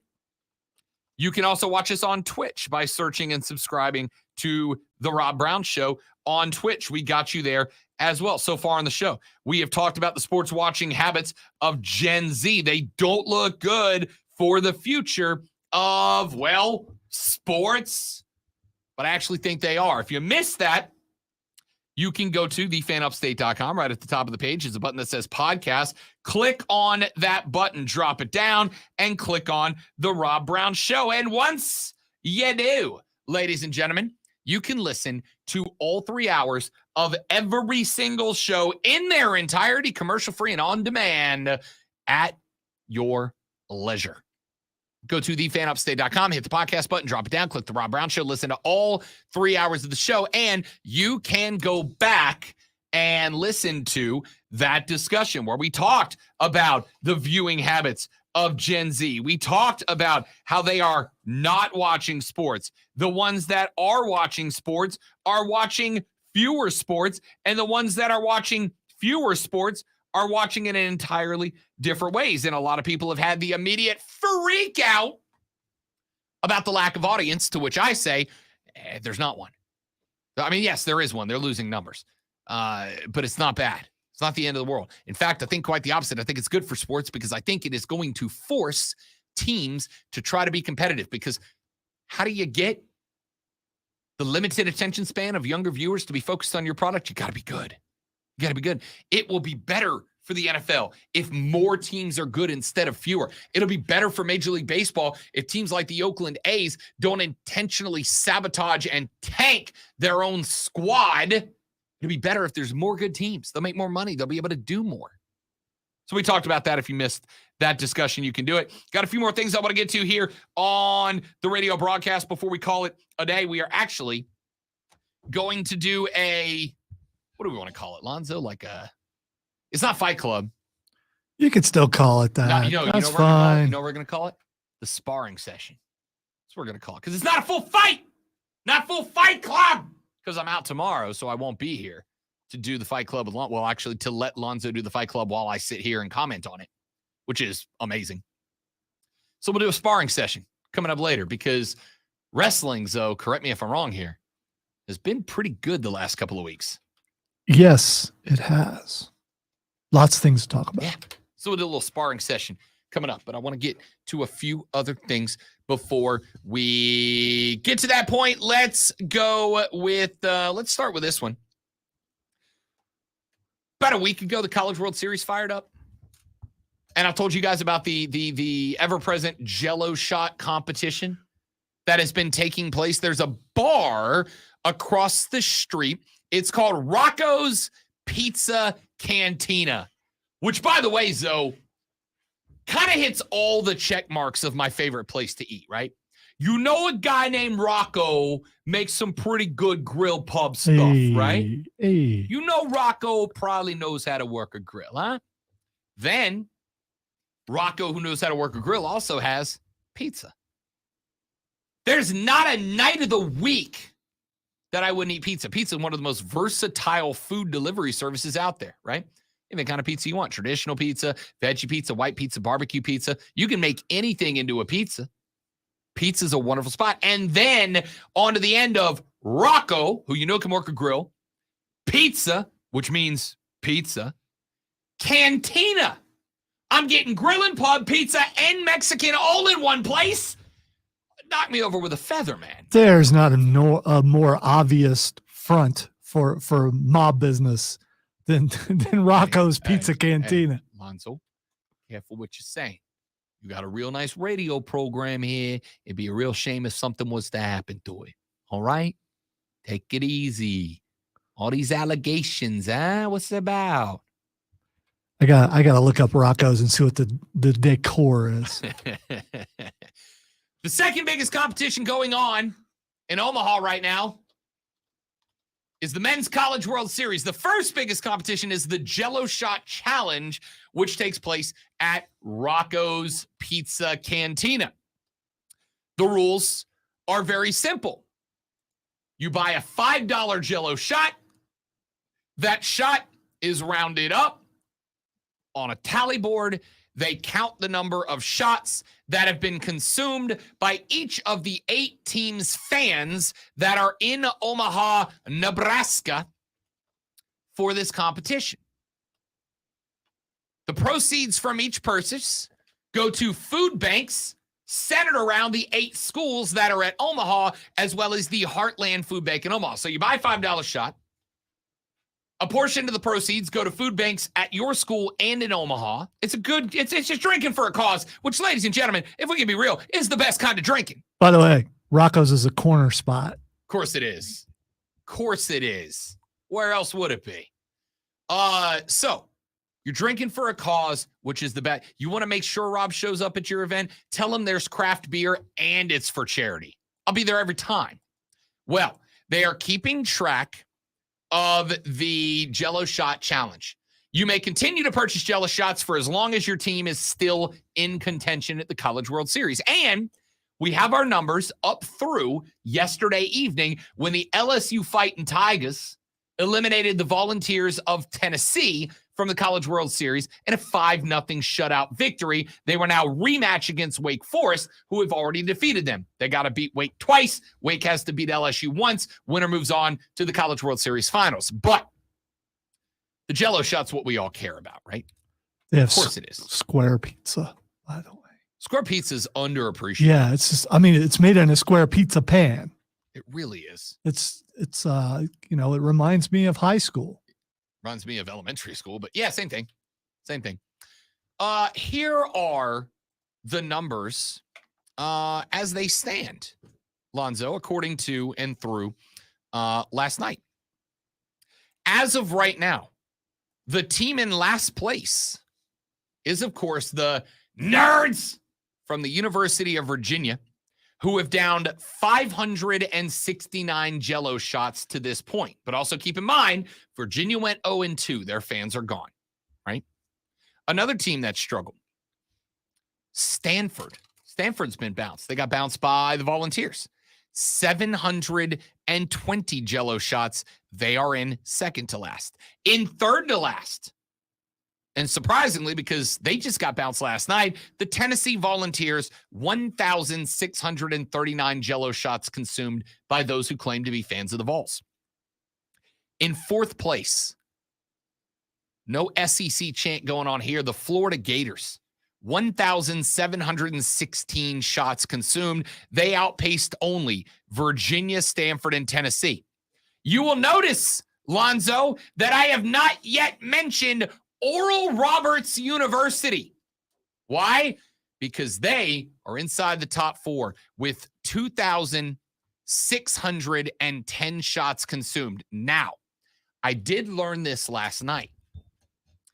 There is a bit of an edge here in that apparently regulars in Omaha at Rocco's Pizza Cantina will pick one of the smaller teams like Oral Roberts, the Golden Eagles, and they will begin to purchase Jell-O shots and credit them to the smaller schools. So ORU at 2610, outpacing Florida, Tennessee, Stanford, and Virginia, 4 Power 5 schools, are getting a little help from the Omaha Eatons, who are crediting their Jell-O shots to Oral Roberts. Ladies and gentlemen, I don't care.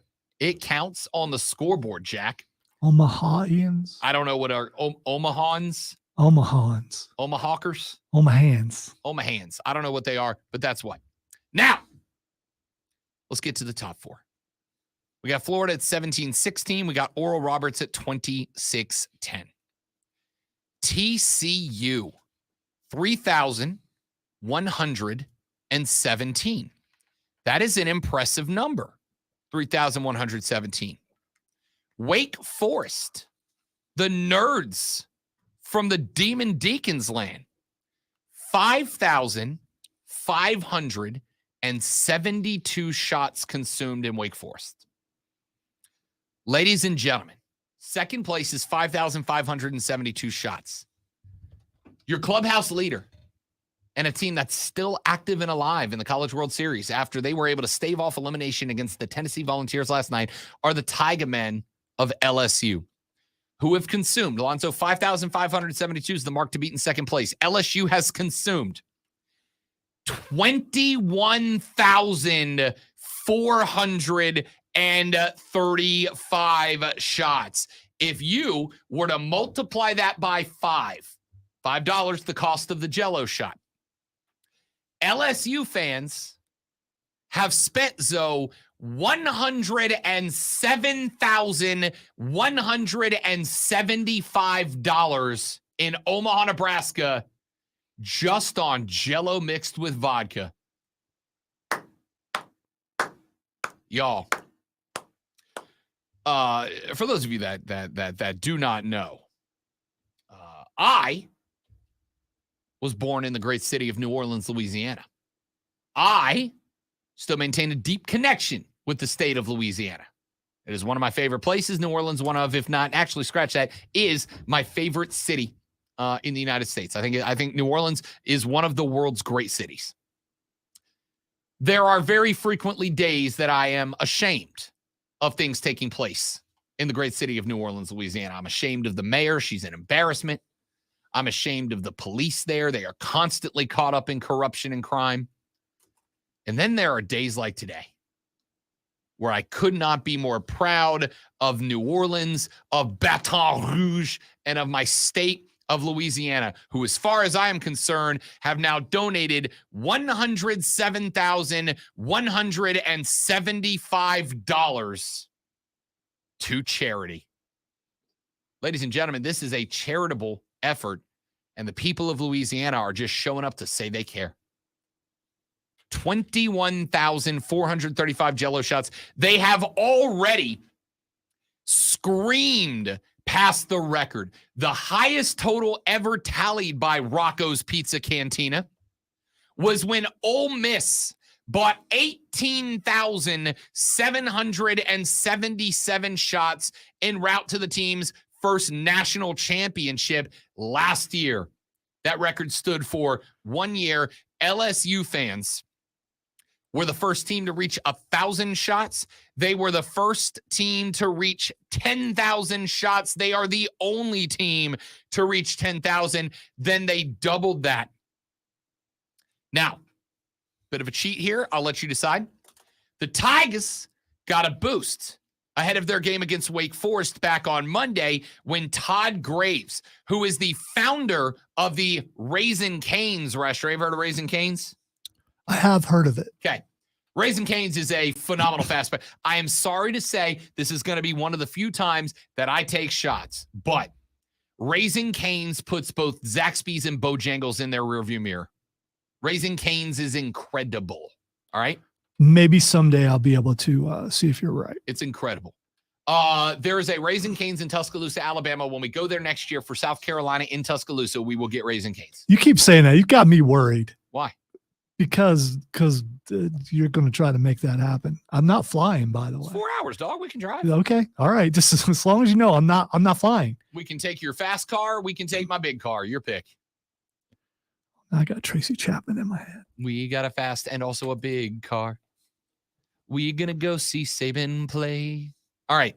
Anyway, Todd Graves, the Raising Cane's founder and LSU fan, showed up at Rocco's Pizza and Cantina on Monday and purchased on the spot, Lonzo, 6,000 shots to distribute to the LSU fans that were worked all around the stadium. For those of you playing the Rob Brown Show Home Edition, that means that the owner and founder of Raising Cane's walked in, dropped a $30,000 transaction on the table, and carried out a forklift of Jell-O shots to then begin distributing to the LSU fans. Ladies and gentlemen, ain't no tailgate like a LSU tailgate. All right, Jack. so I'm just curious. Those 6,000 shots, were all those people carded?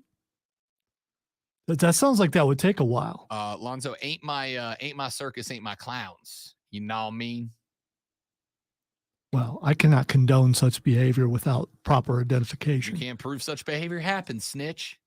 That's all I'm saying. You just said it All right? happened on the air. You No, I just didn't. you I said like said a I said he pallet bought worth. 6,000 Jell-O shots, and then he walked out with them. What he does after he left the bar is not my business. I'm just guessing he didn't walk out with them, but you know he's that rich. He had one of his guys bringing a forklift. By the way, the previous record for number of shots purchased in one single transaction, Lonzo, you got to go back to 1983 when 5,095 shots were purchased by Merle Haggard, according to Rocco's Cantina, Pizza Cantina, pardon me.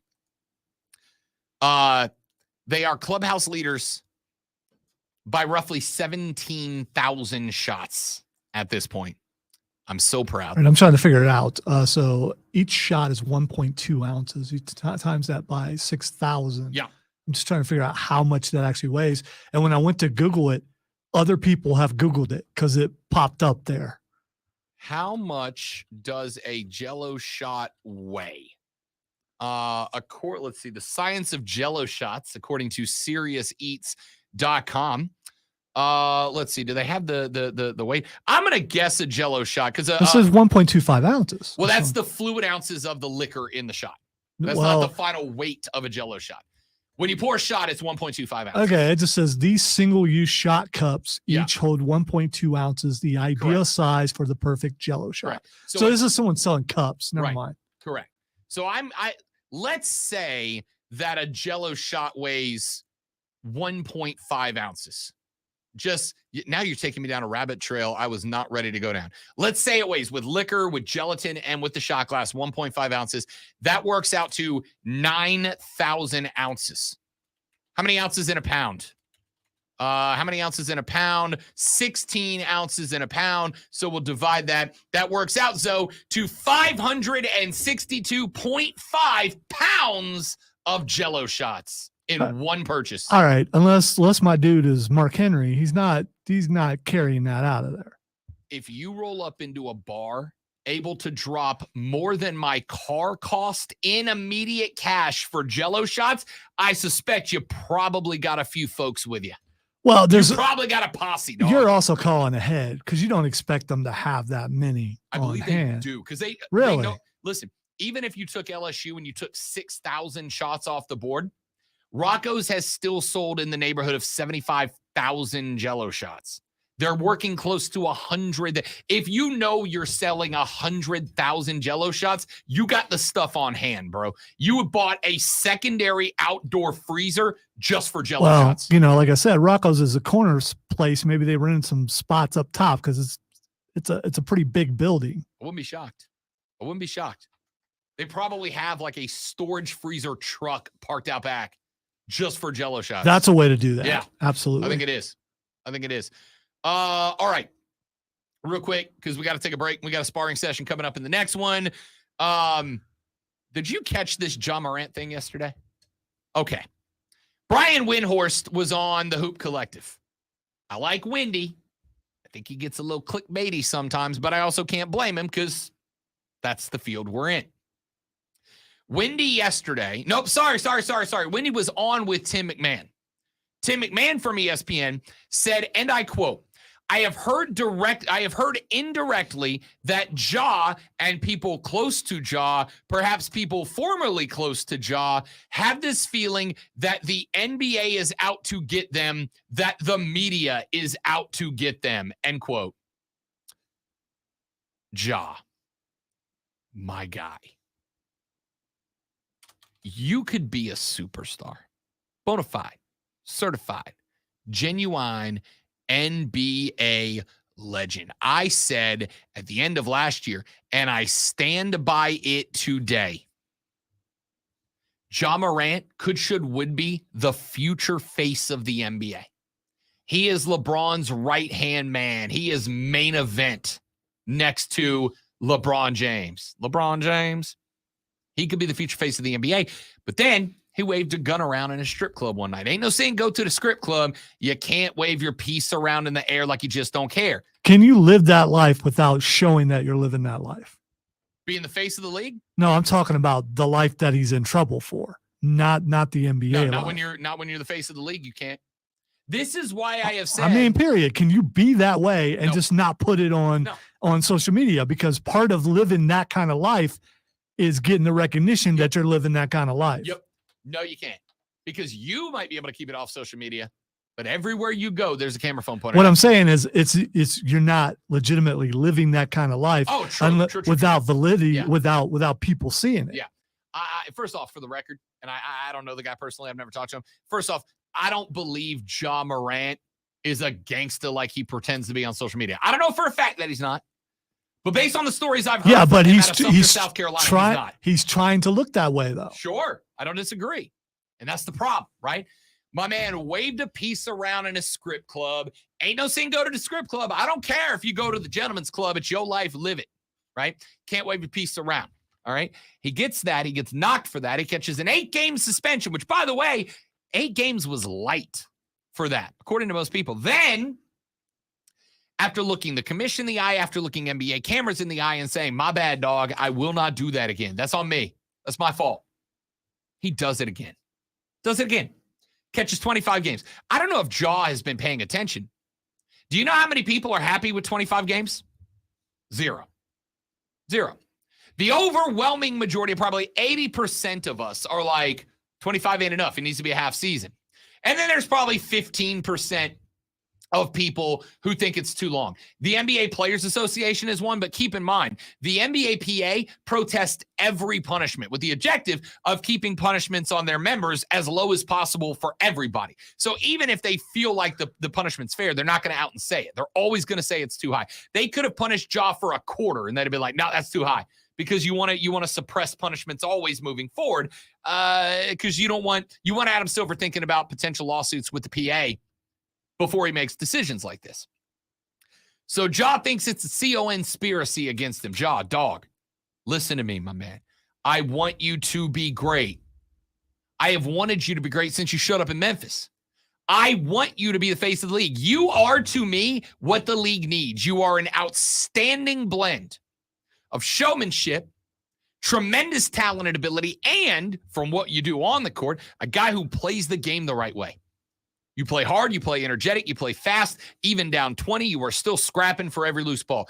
Ja, you are the future of this league, my guy. You are the guy on the floor only that if I was still coaching basketball, I would take film in front of my team and go, this is the guy. This is who you should want to be. He hustles. He's quick. He's got great ball skills. He's got great coordinating. Ja Morant is the future. He is the guy the NBA should want to put on a pedestal. When Bron calls it a career in a year or two, Ja should be waiting in the wings to step into the limelight. And yet you keep doing the same things. My guy, it's not a conspiracy. It's not somebody out to get you. It's just you screwing up, man. Much like Zion, I am begging you, grow up, get better, get smarter, get wiser, get more mature. Because if you do, you're going to go down as an all-time great. And if you don't, you're going to go down as one of the most disappointing athletes of all time. Let's take a break. We'll come back. We got a sparring session coming up, then Twitter trending topics, and then I'm gone till Monday. So come back, finish the show up with us on the Rob Brown Show in the Fan Upstate. My mother says I need to stop abbreviating words like Pelly's and Natty. I'm speaking to the youth, Mom. Are you, though? I'm speaking to the youngins. Are you? Yo, me and Zoe finna hit the RR. You know what I mean? The bathroom. We'll be right back.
Imagined a life insurance could be so affordable. So, James, was that an upside down house or a house in the upside down? Because it's two totally different things.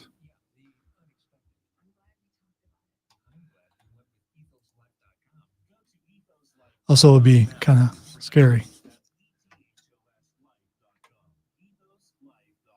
Are foundation issues at your home distracting you from the important things in life?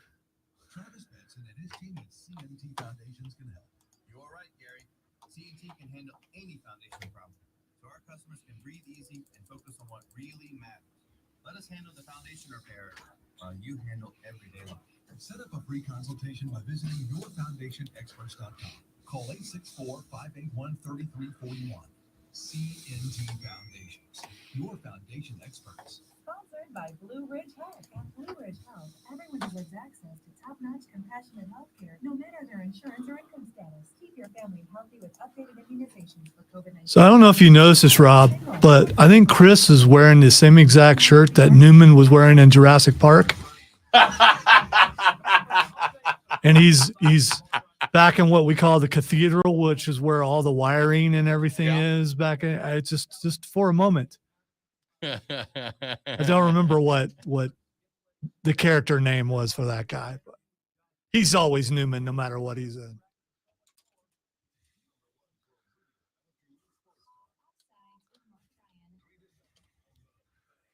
I didn't notice a Barbasol can. If I did, we got problems. Evans! We got Evans here! All right, the Rob Brown Show rolling on. A couple of texts that you guys have sent in so far. Texter said, go to the bottom of the ocean all to get the drawing of Rose. Oh, Rose. There was room. There was room. I don't think my... There's room on that board, man. That board had plenty of room. Or whatever it was she was floating on. It was a door. Yeah, there was room on that. Doors. There was room on that. That movie came out in 1997. Rob Brown was 12 years old. My parents took me to see that movie, and there are two things that I will never forget. Near, far, wherever you are. That is one thing I will forget. There are two things from that movie I'll never forget. Number one, the minute Kate Winslet dropped the robe to be drawn like one of Jack's French girls. And being at 12 years old, mildly uncomfortable sitting next to my mother. The second thing that I'll never forget is when that dude fell off the back and he hit the propeller on the way down. You remember that?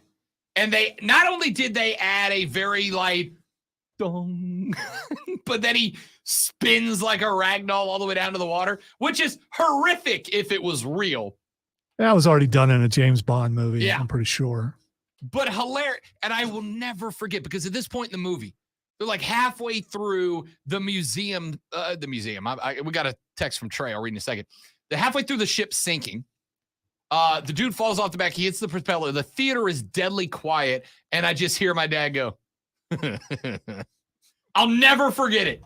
I don't know why. I have seen that movie. I know that movie well. It's a fine movie if you're into it, right? Because you either get a love story for which, by the way, I probably would have laughed in the theater at that part too. I mean, come still on. do. Come on. I still do. Half because it's hilarious, half because I can remember my dad chuckling at that. You get one of two things. Either you get a ridiculous love story, which, by the way, how do you feel if you're Rose's husband and she goes, I mean, he's dead at this point in the movie, but the insinuation at the end of the movie is that Rose goes to heaven, and who does she bump into but Jack on the grand staircase in the Titanic? How do you feel if you're Rose's husband and you're like, so hold up, let me get this right. You die at whatever, 99 years old or whatever she was in the movie. And instead of rushing to meet me beyond the pearly gates, you instead go to meet a 2-night booty call. That's the dude. You get to heaven. You got a chance to come see me, the dude that you were married to and had the babies with. And instead you go to a 2-night booty call that you did the old unskinny bop, bop, bop, bop within the back of a car. That's the dude that you want to see first? Word. All right. I'm guessing that dude didn't look anything like the actor who played him. Probably not. Second off, that's although it's a fictional story, so Right. that never happened anyway. or Probably. Or you get a dramatic recreation of one of the worst maritime disasters in history and a fascinating story about human humility. It's great. Anyway, all the way to get a drawing a picture of those. I love it. So karaoke, there's no way you're singing that song. No. Not I don't even sing on karaoke. not anyway. not even on Dare. No, How much? no. How No, much would none. I mean? I don't support the song or karaoke. $100, $500. What you need? $500. You're singing that song, Probably. right? Okay. Probably. Texture said pizza and pepperoni are not Italian. Correct. They're like an American Italian invention. But I never said Italian. I just said pizza. Pizza and pepperoni are not Italian, They're not. Rob. I don't have a problem with the take. They're not. If you go to Italy and ask for pizza, you're going to get something far different than what you think you're getting. I don't have a problem with the take. I'm just All saying. right. Thanks for the text, Chris. Go back to cloning dinosaurs. Newman. Texture said, way to go, LS Booze. Go Tigers. Texture says, Raising Cane's is and there's one in Clemson. Okay, well, Lonzo's not going there. I've been to the town before. Now, not so much. Texture said, a gallon of liquid is like 8 pounds. We roughly did the math. That do about 520-ish pounds of Jell-O shots. Texas said, Ja for LeBron straight up. Memphis is crap for a year, then drafts Bronny. LA gets younger. Braun plays with Bronny. They all win. I don't care either way. Yeah, that's what I want to do. I want to set Ja Morant loose in Los Angeles. That'll go well. Plus, LeBron ain't going to Memphis. If Memphis said to Braun, tell you what, you come here, you play for 1 year, you carry the team, then we will do whatever we need to do to get Bronny here. I bet he does it. If Braun is walking in Memphis, Walking in Memphis. he's probably going to go, why am I in Memphis? He's not going to realize, Banger of a song. Yes. Texas said basketball players are too rich. I always quote Spider-Man, with great power comes great responsibility. Look, they're rich because we watch, dude. They're rich because we watch it. This is why I always love the people that are like, athletes get paid too much. Do you watch sports? Yes. Well, then they don't get paid too much. They got your attention, and the owners are making profit. That's the point, right? That's why this Gen Z study is so interesting. I still believe in capitalism. If you can make it, make it. Sure. I mean, good for you. Sure. Texas said, do you see the 30 for 30 coming out? Guns and Buns, a South Carolina story. Love it. Texas said, thank you, Rob. I've never seen the movie. I will never have to now since you just told me the ending. Seriously, thank you. If I'm spoiler alerting a movie from 1997, it's kind of on you. Just watch the music video. That's all you got to do. If you can make it through that, Hurricane Jeff says, as I understand, the Flash movie is not doing well at the box office, although it has been said that it is a really good movie. I really enjoyed it. I did. But if you look at this past week, no movies did really well. So here's what I'm gonna here's my take, and I honestly am gonna see the movie for 2 reasons. Number one, Lonzo said it's good, and number two, Cody Decker, my partner on my nationally syndicated baseball gambling That's show, the Bet for one. Cycle. That's the one, because you and I don't not- always agree on movies. Correct. So Here's the thing. Cody and I are the same way. Cody and I butt heads on a lot of movies and a lot of TV show.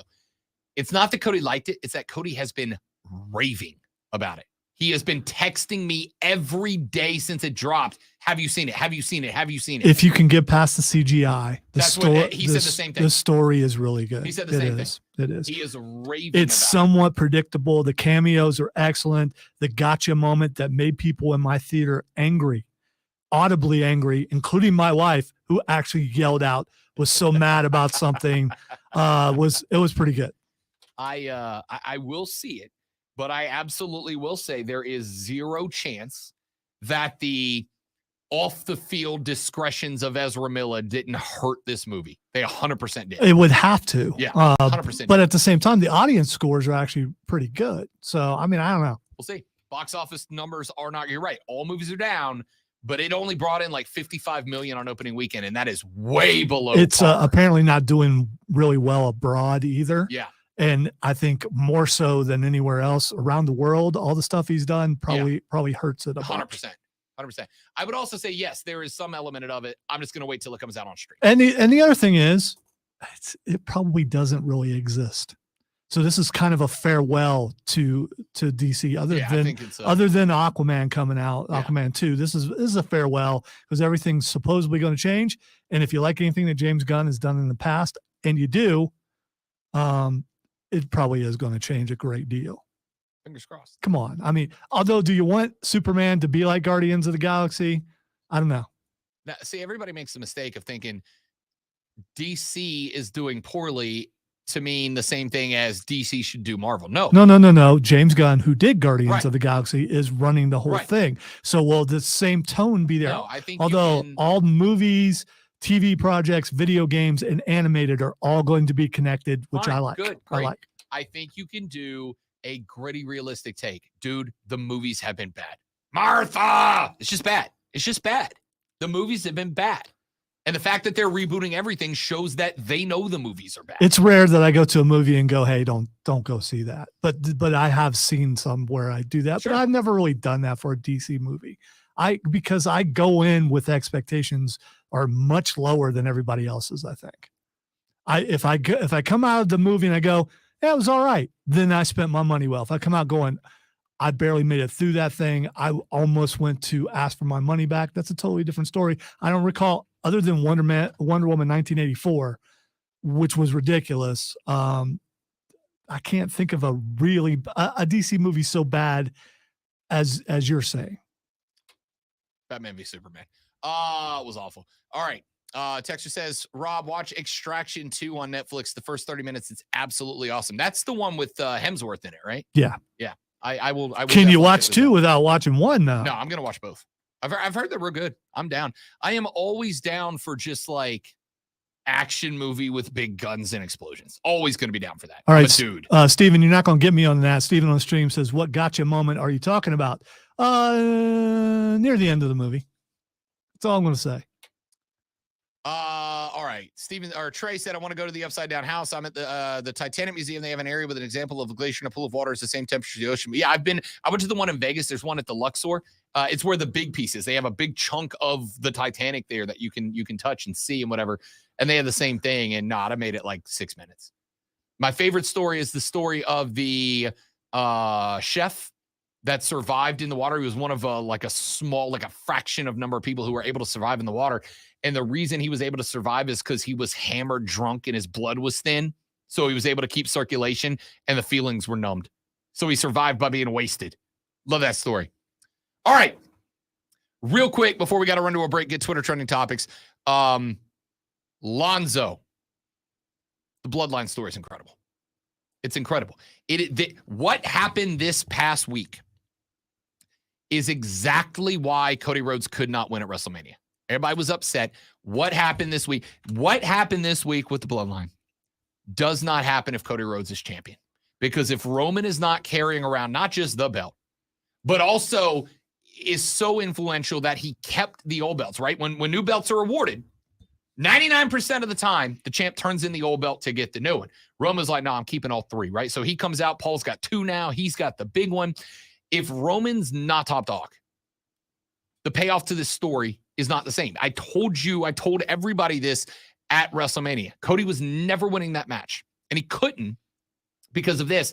And when Jay, and I'm sorry if I'm spoiling this for you, I usually care. Right now, I don't. It's too good. It's been almost a week. Yeah. Almost a week. When Jay Uso, who as far as I'm concerned, and I'm not even saying this as a joke, should win an Emmy for his acting in this storyline. I'm not kidding. When Jay dropped I've been competing against you, Mr. Prom King, Mr. Most Likely to Succeed, Most Valuable Player. I've been competing against you this whole time. You out. My initial thought was, they're going to put the weight on Jimmy to try to save Jay again. Yeah, we talked about this. That moment got both of us. I got swerved. Yeah, me when too. He said, dog, you out. I was sitting on the edge of the bed. Actually, I was not. I was in the bed. And Roman's back there laughing the whole time. Who, by the way, also was absolutely incredible in this entire run. The acting, not just the wrestling, the acting. I don't think they tell Solo what they're going to do. I think he just has to react because I don't know, man. Everybody else in that whole group can act like hell. Why not him too? I know, I'm just joking. Right? They just But you might not be right. They leave him out. Everybody else knows what's going to happen. That shock face he made was perfect. It was really good. So when Jay dropped you out, and then he walked up and went face to face with Jimmy, the lady friend was asleep. I was laying in the bed watching this, and I went, oh! And I woke her up. She's like, what? And I'm like, I can't, shh, I can't explain it to you, right? Then when he hit, I'm out too, and dropped a super kick on Roman. Dude, one of the things that has been sorely lacking in professional wrestling over the past, honestly, probably 20 years, one of the things that has been sorely lacking to me is long-term booking. Storylines that don't pay off in 2 weeks. Storylines that play off over a year or 2 or 3. Storylines that make you constantly remember shows from 3 years ago and things that happened. Long-term booking has been sorely lacking across all. I'm talking AEW, WWE, NXT, New Japan. I'm talking all of it. Long-term booking has been a lost art. And I am going to personally say that as far as I'm concerned, Triple H knocked this out of the park. I'm sure Vince started this story. I know that. But H telling everybody, Cody can't win at Mania. This has got to be the way it goes. And then pulling that movement off.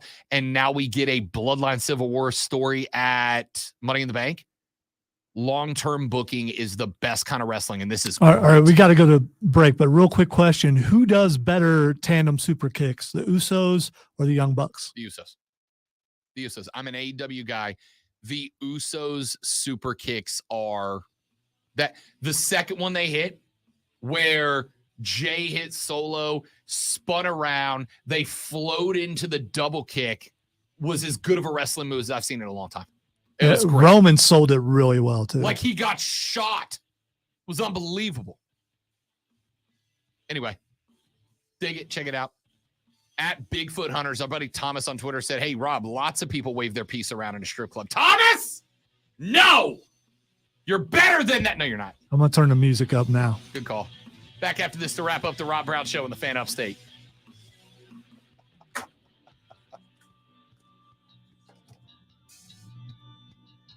My mother said, Aquaman 2, I'm there. She just wants to see Jason Momoa with his shirt off. Did she Which, not, frankly, I get. He is a... Did she not go see, I don't know if his shirt's off, and did she not go see the last Fast and the Furious where he was the bad guy? Probably not. But when she saw Jason Momoa shirtless in Aquaman, she would not shut up about it, to the point that she, if I recall correctly, has a shirtless Jason Momoa magnet on her fridge. Hey, ain't nothing wrong with that. Dude, be into what you're into, I suppose. He's a good-looking dude. There's no doubt about it. I don't make generalizing statements. Everyone's attracted to Jason Momoa. Everyone.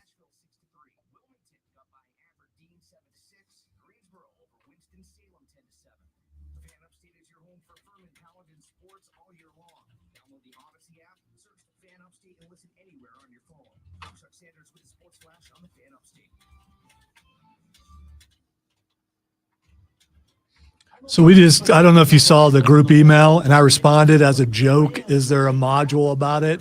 And then Odie came back with the exact name and number of the module, because he just had to go through all those. It's like, man, you just killed my joke.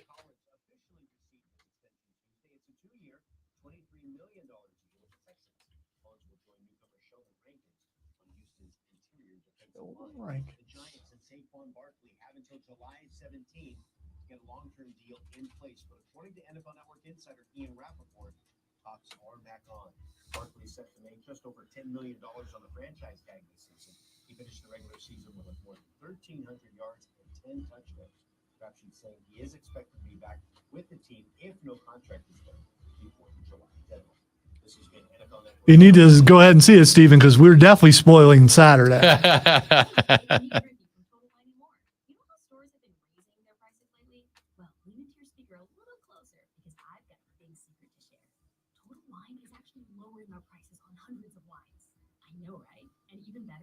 Lower prices on hundreds of wines are here to stay. But listen, don't book me. At Total Wine, we love helping our customers save big. With the lowest prices for over 30 years, you'll always find what you love and love what you find. Only at Total Wine. Thank you, Steven. We will be safe, buddy. I appreciate it. Looking forward to it. By the way, Matthew hated every part of that movie. Which one? The Flash. So yeah. Yes. Yeah. He's not the only one. I've had conversations with a couple of friends that were like, don't waste your money. Just wait till it comes out on streaming. It's not good.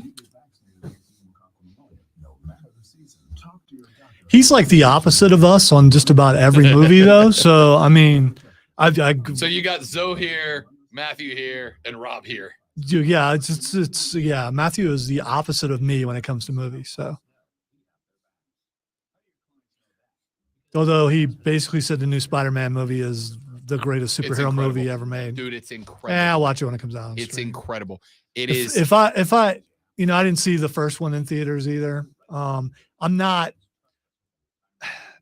the animation. I'm not a big fan of that style of animation. It's The my favorite. storyline for the first one was really good, The story in this one's better. but I don't like the animation. If I don't like the animation style, it takes away from the movie for me. The story, because then I really have to make myself. the ending of what, Hudson? Flash or Spider-Man? Because I'm judging you by your answer here. The ending of Spider-Man, I was like, what? It was incredible. I haven't seen Flash yet, though, so I don't know. There are certain video games I won't play because even though everyone, oh, this is really good, because I don't like the Borderlands games. Borderlands 1 and 2. Cameron really loves it, and we've actually got that on VR, but I don't like the art style in the video game. Yeah. So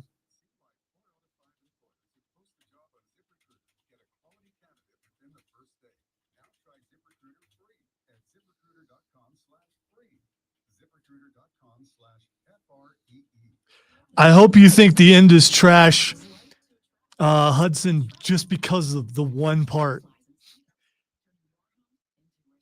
Spider-Man is the Spider-Man, the new one, the one that just came out.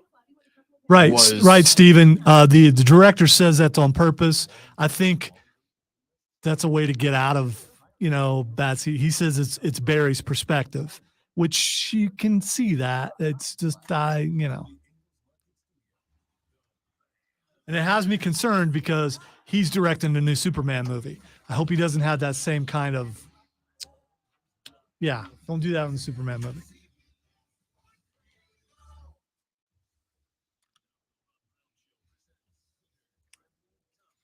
All right, time for Twitter trending topics. Last one of the week, because who knows what Carlos is into? So, I mean, he probably wouldn't know any of this stuff like Rob does. The first thing that's trending is Tyreek Hill. He might know that one, though. I do know that when Tyreek is under investigation for a potential issue of assault down on South Beach. Let's hope that At a marina. Have you ever wanted At a to punch marina. someone at a marina? Oh yeah, dude. Okay. You know what the problem is with listen, I'm not sure I've ever been to a marina. So. there's three types of people, and this is no different amongst people who own yachts and marinas. There are people who are awesome. There are people who suck. And then they're just people who are there. That sounds like life. Right. It is. It's amongst every group of people. The problem is money amplifies everything. So if you suck and you have money, you suck a lot more. If you're a good person and you have money, you're probably using your money to better the world. And if you're neutral and you have money, you're just kind of existing. I have met plenty. You make all the jokes you want about me being a 1%er, and that's great. I have met actual billionaires at marinas before. Of course you have. And wanted to Sparta kick them off the end of the dock and assumed I would have gotten a round of applause if I did so.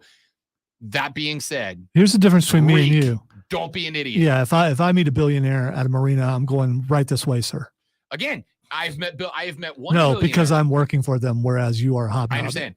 I have met one billionaire who was one of the nicest people that I've met. Jerry Jones was incredibly nice. I realized it was because he was trying to sell me stuff, but he was very, very nice. From what I understand, because I left real early because I didn't want to get stuck by Secret Service. When Trump was in this building, was very nice to I've heard every that. single person. Yeah, So I've heard that. So all right, the next thing is trending is Travis Kelce. the last thing I saw about Kelce was when he swore he was going to party harder than Patrick Mahomes. Well, this just started trending and it scared me. I don't know if you saw me, look up That's really what quick. that was about. Yeah, I was like, oh no. Okay. Oh no, please, Trav. Well, I have no tell me idea you what haven't he's done trending for anything. because he wasn't earlier. He just won a best tight end award and said and joked about him not being a good blocker. I mean, that's the only thing I could find. Maybe there's something deeper and I just didn't want to see it, but he is trending right now. I'd ask Alonzo this question, but I know his answer, so I'll ask you guys, and maybe we'll bring it up next Monday because the tight end is a very underappreciated position. It's why I've said I think Hayden Hurst is the biggest pickup the Panthers had this offseason. If I gave you one pick right now for the tight end who was on your team for the next 5 years, you go on Kelce or Kittle? What are you? Are you I know your answer. Yeah, I was just waiting for the next thing. Oh, okay. All right. The next thing is trending is Secret Invasion. Dropped like late last night. I was sitting. Well, at midnight, so Yeah. technically this morning. that's It dropped late last night. today. I No, was, that's early this morning. I was sitting last night because again I was up too late or too early, Yes. depending on how you look at it. I was up too late or too early last night. I finished up the the LSU Tennessee game.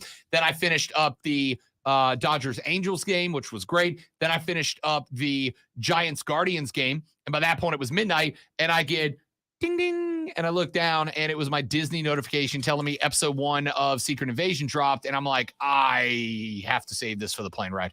I can't watch it tonight. And now I'm gonna 100% go home and watch it. I'll today. be watching it tonight while eating Chicago-style cut pizza. But not Chicago style pizza because No, that is lasagna. Yes. That's pizza casserole. I love lasagna, by the way, but I don't want pizza casserole. Ladies and gentlemen, that's going to do it for us. I am out tomorrow and Friday. Carlos with a K will be in as our reliever alongside the great one At 10 a.m., not at at 9. 10 a.m. We will carry the last hour of the DA show. Kay will have you from 10 to noon. I will be back on Monday. I hope you all have a lovely weekend. Thank you so much for listening so that I can do this dumb job. It's incredible. Have a great weekend. Don't drink a job. I'll punch you in the face. See you back here next Monday on the Rob Brown Show and the Fan Upstate. Later, brother. What you doing, man? I gave you the slash. That doesn't mean stop. I know, but I didn't want to. Okay. Just want me to sweat.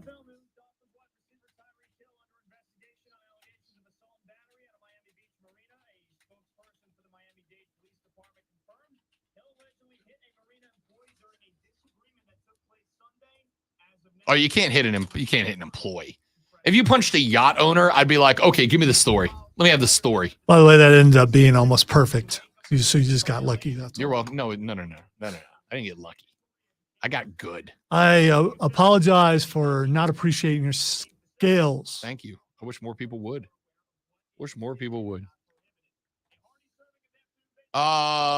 Congratulations to Trinity Rodman, Dennis's daughter, for making the U.S. women's national team going to play in the World Cup. Love that. Soccer? Yeah. Okay. And she's apparently freaking good. So that's awesome. Love that. Well, he is a decent athlete and also, diplomat. So there's that. Dennis Rodman will save the world. I'm here for it. Of the 23 players on the U.S. roster, only 9 featured at the 2019 Women's World Cup. Nahar, Dunn, Sanet, O'Hara, Ertz, Horan, Lavelle, Morgan, and Rapinoe, while 14. Oh, Rapinoe's coming back for one more. I thought she retired. I thought she did too. Guess she's coming back for one more. I'm here for it. All right, so before we cut the stream loose, I have a question. You have all heard the don't wear the band's t-shirt to the band's concert rule, right? And certainly don't wear. I have not heard that. And I'm like almost 55. Gotcha. Okay, I'm not joking. I've never heard that. There's the old thing. But as we found out, in case you didn't know, I'm weird. Yeah. So there's a lot of the old rule is you don't wear a band's t-shirt to the band show. And if you're in the band, you definitely don't wear your own merch at the show. It's just uncool. All right. I disagree. It's just one of those. Especially if you're a small band and you're trying to push your merch. I have been on the stage for 15 years. I wear shenanigans shirts, but I never wear them on stage. All right. So apparently, not only am I weird, I'm not cool either. So there is a wrestling reporter by the name of Jim Valley who writes for, I think, Wrestling Observer, right? And he posted a picture on Facebook of him and Tony Khan after him and TK did an interview. And I don't know if you can see it, but I want you to look at the shirt that he is wearing. I'm going to wait till it's up there because I got a better shot of seeing it up there. That Jim Valley is wearing is a Jim Valley shirt with him as an anime character punching a skeleton zombie. And then what I'm assuming is his name also in Japanese. It is the most weeb shirt I've ever seen. I don't have a problem with it. I think it's kind of cool, actually. My question is, and this is for all you in the viewing audience at home. Is it okay to rock a shirt with you as an anime character with your name splattered across it? There's self-promotion. Because I wear a baseball jersey with my name on the front and the back, and I get called out for that a lot. Is it okay to rock that big of a dorky shirt? All right, about Rob. You have seen the posters that I've had made with me on them. posters are And awesome. no. I want a T-shirt, and I will wear that T-shirt Are you going to put Lonzo across the top of it? somewhere. I gotta have my name. I was thinking sleeve, actually. Okay. The Listen. on one side and Lonzo on the My, other. my knee-jerk reaction is this is a pretty dork move, Yeah. but I am open to being wrong. So a nerdy guy wearing a nerdy T-shirt. Who saw that coming? Of himself. Yeah. So Right? To me, there's a difference between me wearing my shirt. this sounds like a Diesel conversation. Doesn't sound like a conversation with you. Right. No, see, there's a difference. Diesel makes a statement about his nerddom. I am asking it as a question, bona fide, as a genuine question, because again, I wear a baseball jersey. Now, it has the show name across the front, but the show name is my name. It says the Rob Brown Show, and then I have Rob Brown as the name across the back. I acknowledge that could be construed as a pretty dorky thing to do. But as a self-professed dork, dweeb, nerd, whatever you want to call me, I own that. I am that. I am not apologetic or ashamed of that. This feels like a really dork thing to do, and I'm wondering where my fellow nerds fall down on it. Is it over the dweeb line, or is it right up at the dweeb line? Is it cool if Rob goes and gets a shirt that has me as an anime character knocking out Skip Bayless? I think Skip would probably have a problem with that, but I wouldn't. I think that'd be cool. I actually do think that. Yeah, I would buy that. I would purchase that shirt. Can any of you draw anime? No reasons. I know a guy. I mean, if that's what you true. want. That's true. He does pretty good work. That might be it. That might be the next t-shirt. It might. Everybody, thank you guys for hanging out. I hope you all have a fantastic weekend. Follow me on the social media. I'll be actively tweeting while I'm exploring Stamford, Connecticut. Hey, just because Rob's not here doesn't mean you shouldn't listen tomorrow. Well, I'm saying No. I get Okay. that people. Well, Rob's not there. Why would I listen? No, you should. Carlos will do a good job, and I'm here. So I mean, so listen. Have a great weekend, everybody. Thanks for watching. See you next time. Goodbye.